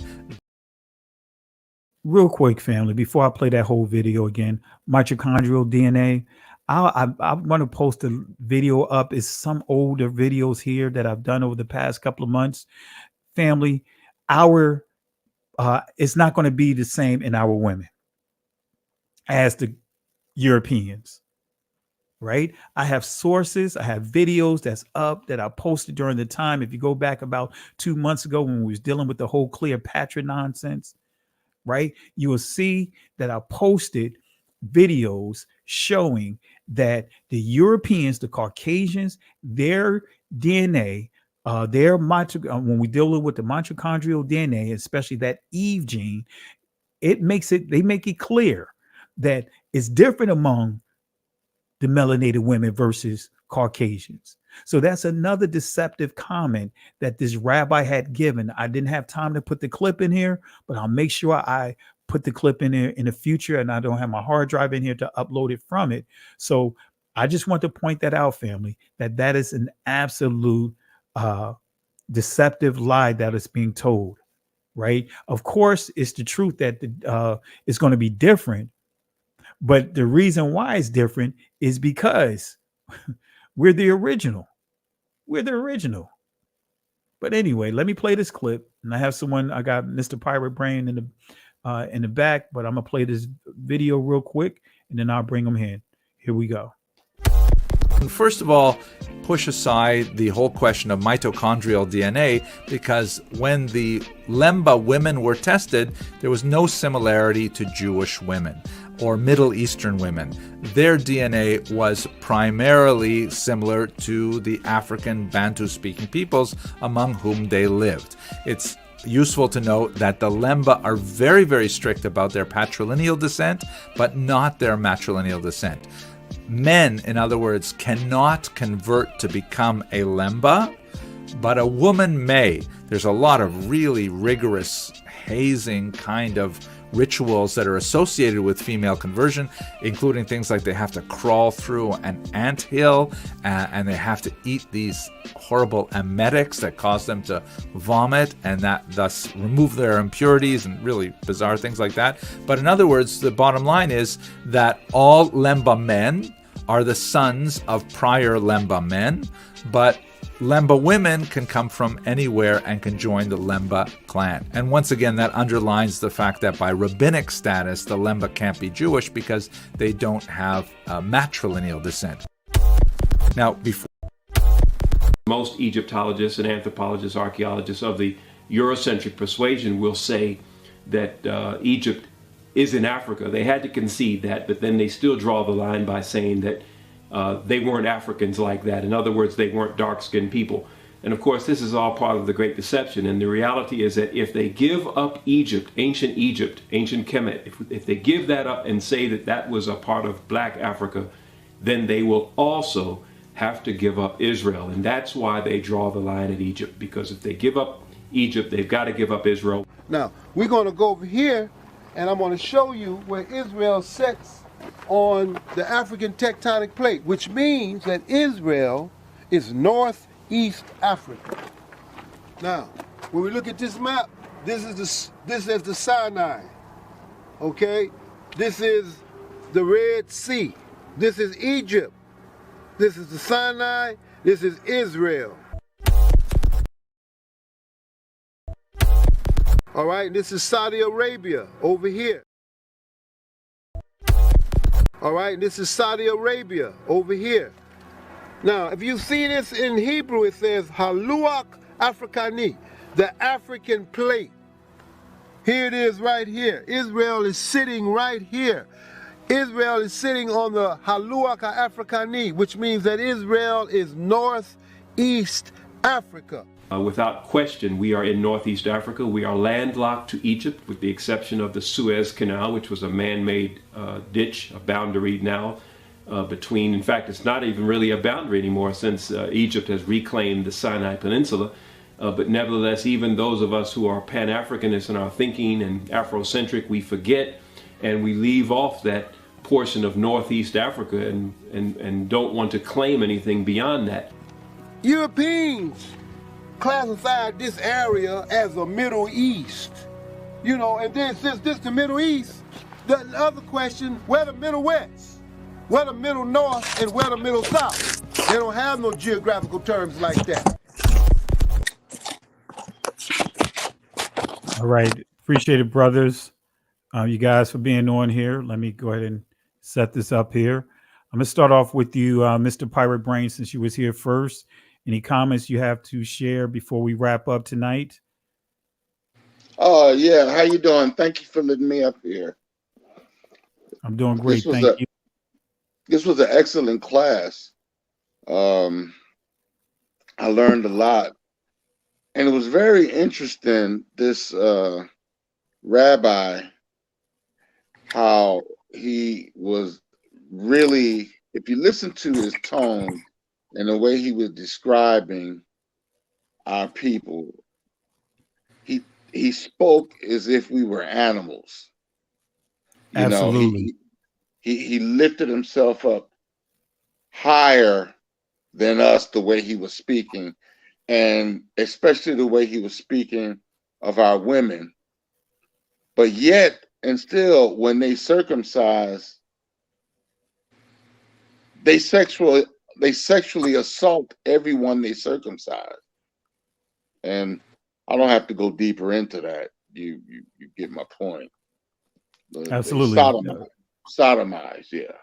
And it lets you know their character just by that, you know. And it's amazing that they move the goalposts every time they want to describe who they are and who we are, because they went through all this trouble to invent DNA testing, to go ahead and do the genome project, and then once they do it, oh, it doesn't count. You know, it's amazing how they move the goalposts every time. You know, you just can't trust them because they're constantly not being less than honest. Absolutely. And, absolutely. I just wanted to come on and say that I got that from this, and I mean, I already knew it, but it just, you were very clear on it without saying it. You did it in a very graceful way. And to your point, before I let you give the garbage can, right? I'm going to play a clip. I forgot to play this clip, but this is going to confirm exactly what you just said. And notice how he used the phrase, these people. Here it is. We're not going to go into those things, but I will say that when we look at the Lemba, and we look at genetic information, we can say that at least based on that kind of material, there's strong evidence to suggest that there is a Jewish connection to these people. You know, you see how these people, you know, so, and in the end, in that 15-minute video, he concluded that based upon their assumptions, you know, so yeah, I just thought I'd share that there. You reminded me of that clip that I forgot to play. But who you want to throw in the garbage can tonight? I would definitely like to throw him in the garbage can. All righty. All right, let's give him the garbage can.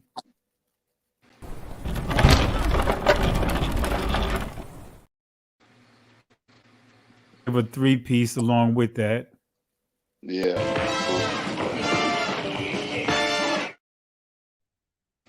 To go. All right. But really, my brother, for the love and support. Thank you for jumping on tonight. And we'll be doing this tomorrow night as well. So really appreciate you. And really appreciate the love and support over the years. Really appreciate you, my brother. It'd be nice if you had Eartha Kitt looking at in the clip. Well, I'm working on some additional animations, man. Some additional clips, because right now this is kind of like my clip right here. This is like one of my favorite clips. The look, the stare from what's his name, Keelan.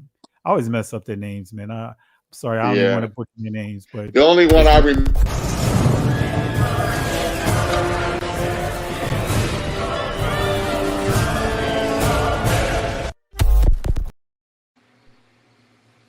All right. Sorry about that. Thank you so much.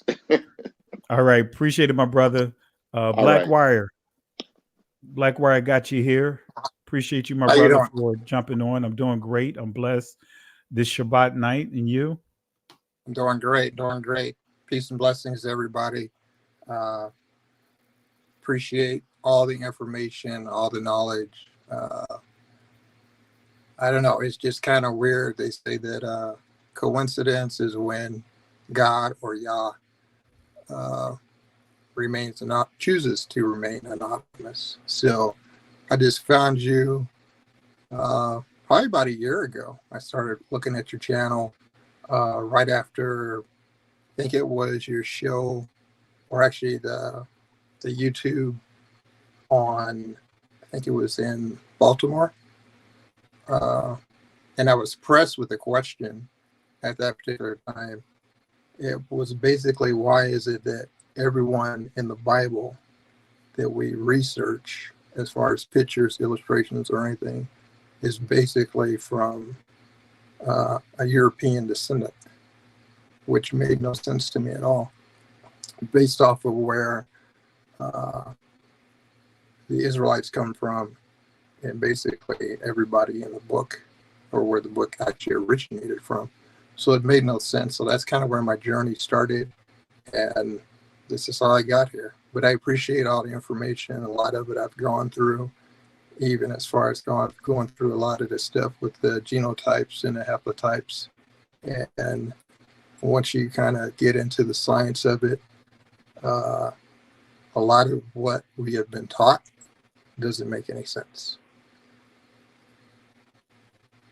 Absolutely. Absolutely. And I appreciate it. And for me, just to your point, as I started studying and doing the research on it, and actually seeing how, even though it was this technology been out for centuries, but how just so happened in 1948, 1947 is how it shifted on how it was being used.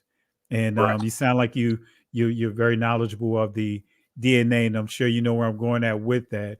But that's when there was a paradigm shift in how, with the agenda when it came to DNA. Yeah. Well, it's funny because on that same regard, how technology, which was actually used to exclude us and basically keep us down, is actually, especially with the internet and the knowledge. I mean, you can sit at your house and be part of a webinar halfway across the world and not be there, but still attend and get information and the sharing of information. And I just encourage a lot of people, I encourage everybody to not just look at the information simply because it comes from one individual. Because I mean, I've gone through some information assuming that it was going to be one thing, but it was something totally different. Absolutely, absolutely. Well, I appreciate the love and support, and I appreciate you. Really appreciate you jumping on tonight. And like we do here, you probably heard me do the garbage can. And I'm sure you have a list of candidates. But any one or any group in particular you want to give the garbage can to, sir? It's not really a group, but it's those people who continue to give out false information. Absolutely, absolutely. So let's give them the garbage can right now.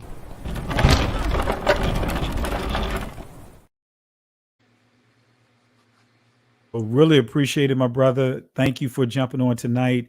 And I pray that you have a blessed Shabbat. Any final words you want to give to the people? Not at all. Other than that, Sister Carol, sorry that you've been you and Jay have always been blamed for everything that happens.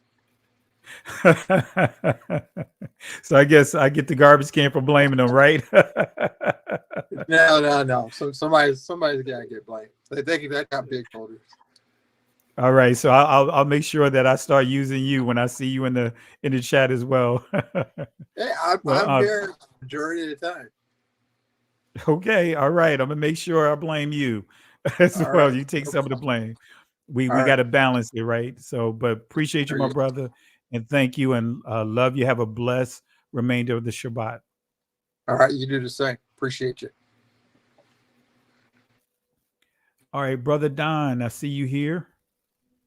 Hey, Pastor Kelly, can you hear me okay? Yes, sir. Yes, sir. I just want to make sure all the new equipment is working well. Another excellent broadcast teaching for your people, edifying the people.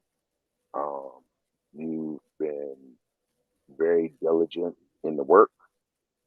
The last couple of broadcasts have been very edifying for everyone, but even those people that think they know something. So I appreciate that. I know you put in some work to put together the last couple of broadcasts. And like I said, very edifying stuff I didn't know. And it's like, okay, fair enough.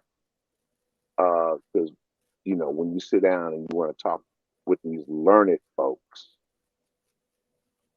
they are not even talking about or teaching at and breaking down what you're talking about.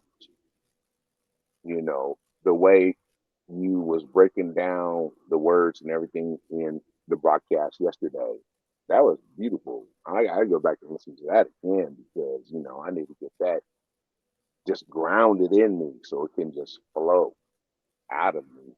But also have the references that, that you provided and stuff like that. And I appreciate that.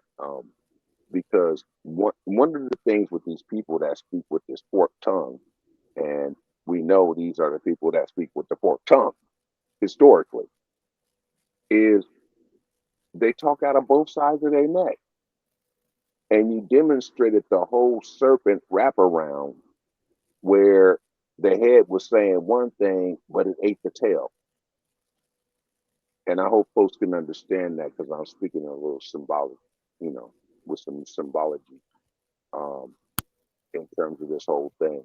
But, I just wanted to come on and, just say kudos to you and let people, know, hey, what he's talking about is real. And as it relates to the global events or the events happening on the plane, however you want to look at it.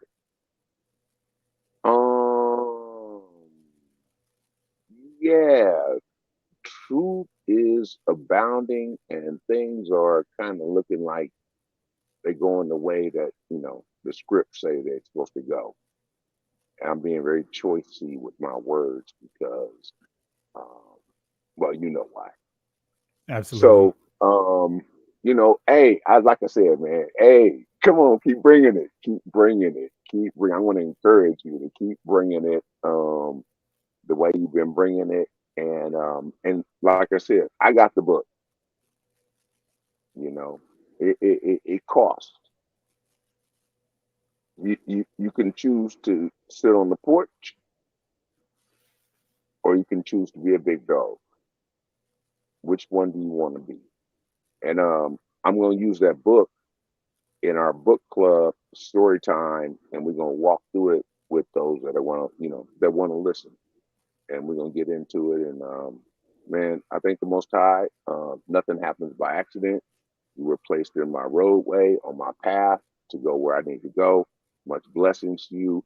You be running late time, so I pray that the Most High would give you a sweet and somber sleep, that you would be refreshed in the morning for the task that He has for you, for the day that He's created for you to rejoice and to be glad in, and to give Him the praise and the glory for it. And with that, I land my plane. Appreciate you, Brother Don. Thank you for jumping on tonight. Who you want to give the garbage can award to before we wrap up? Well, I had my usual, that little baldy boy, but I think it deserves to go to what was that rabbi's tonight? That was Mr. Double Tongue, Fork Tongue. What's his name? Rabbi Abramson. Yeah, and throw some old compost on top of him too. All right, yeah, let's give him the garbage can.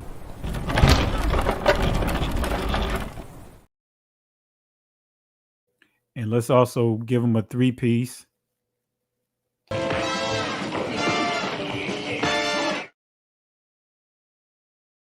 And toss the order. Take that order to go. Absolutely. Want to give a shout out to Douglas Worley. Thank you for the super sticker. Really appreciate the love and support. And family, let's show some love for Douglas. I thank all of you guys for jumping on. I know I came on late, but I thank you guys for like the Messiah said, endure to the end, right? So I appreciate you guys for enduring to the end with this lesson. And I know I gave a lot of information. Make a note of it and go use it to witness to your loved ones. All right. Listen, use it to witness to those that are in your space and outside your space. But with that being said, family, enjoy the remainder of the Shabbat. We'll be live with our Shabbat for those that are not aware of our Shabbat. I have an alternate channel, backup channel, so to speak. It's We Woke Now Extended. And I will place that link inside the chat here. But it's We Woke Extended. And that's where we broadcast our Shabbat services. So if this channel ever gets locked down, or should I say blocked, or whatever the case may be, because that can happen at any moment. So at least you have our backup channel, and this is where I would be if you don't see me here on the main channel. So there's our backup channel. And again, family, really appreciate the love and support. And let's get those likes up before we wrap up. Let's see where we are right now as we get ready to wrap this lesson up. And again, really appreciate you guys. Let's see here. Yes, let's get it up. We had 348. Let's get it over the 350 mark tonight. Let's get it over the 350 mark right now. We have still almost 400 people in the chat. So let's get that 348. Let's at least add another 20 likes to this video here. Share it. Share it to your YouTube channel. On your YouTube channel, share it on your Facebook channels. Just share the video. All right. So let's turn it. Let's a couple more likes, and it'll put us over 50. All right. Let's go and get it over 50 as we wrap up. Appreciate it, family. Really appreciate it. We over 50 now, and I want to say this to you guys. Give you a word of encouragement, as the Most High gave Moses in Exodus chapter 14, verse 13 and 14, as they were dealing with a situation.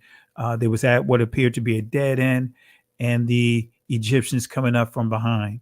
And the Israelites was in a state of confusion, decided that they want to go back. But nevertheless, Moses had to give them this encouraging word. He said to them, "Fear ye not, stand still, see the salvation of Yahweh."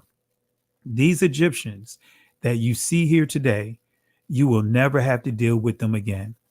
The Most High will fight for you. But here's the kicker, family. You have to hold your peace. Can't go back, can't stay here. Keep moving forward. Shalom. Listen, Genesis chapter 11, verse 10 explains the genealogy of Shem. Shem was a black man in Africa.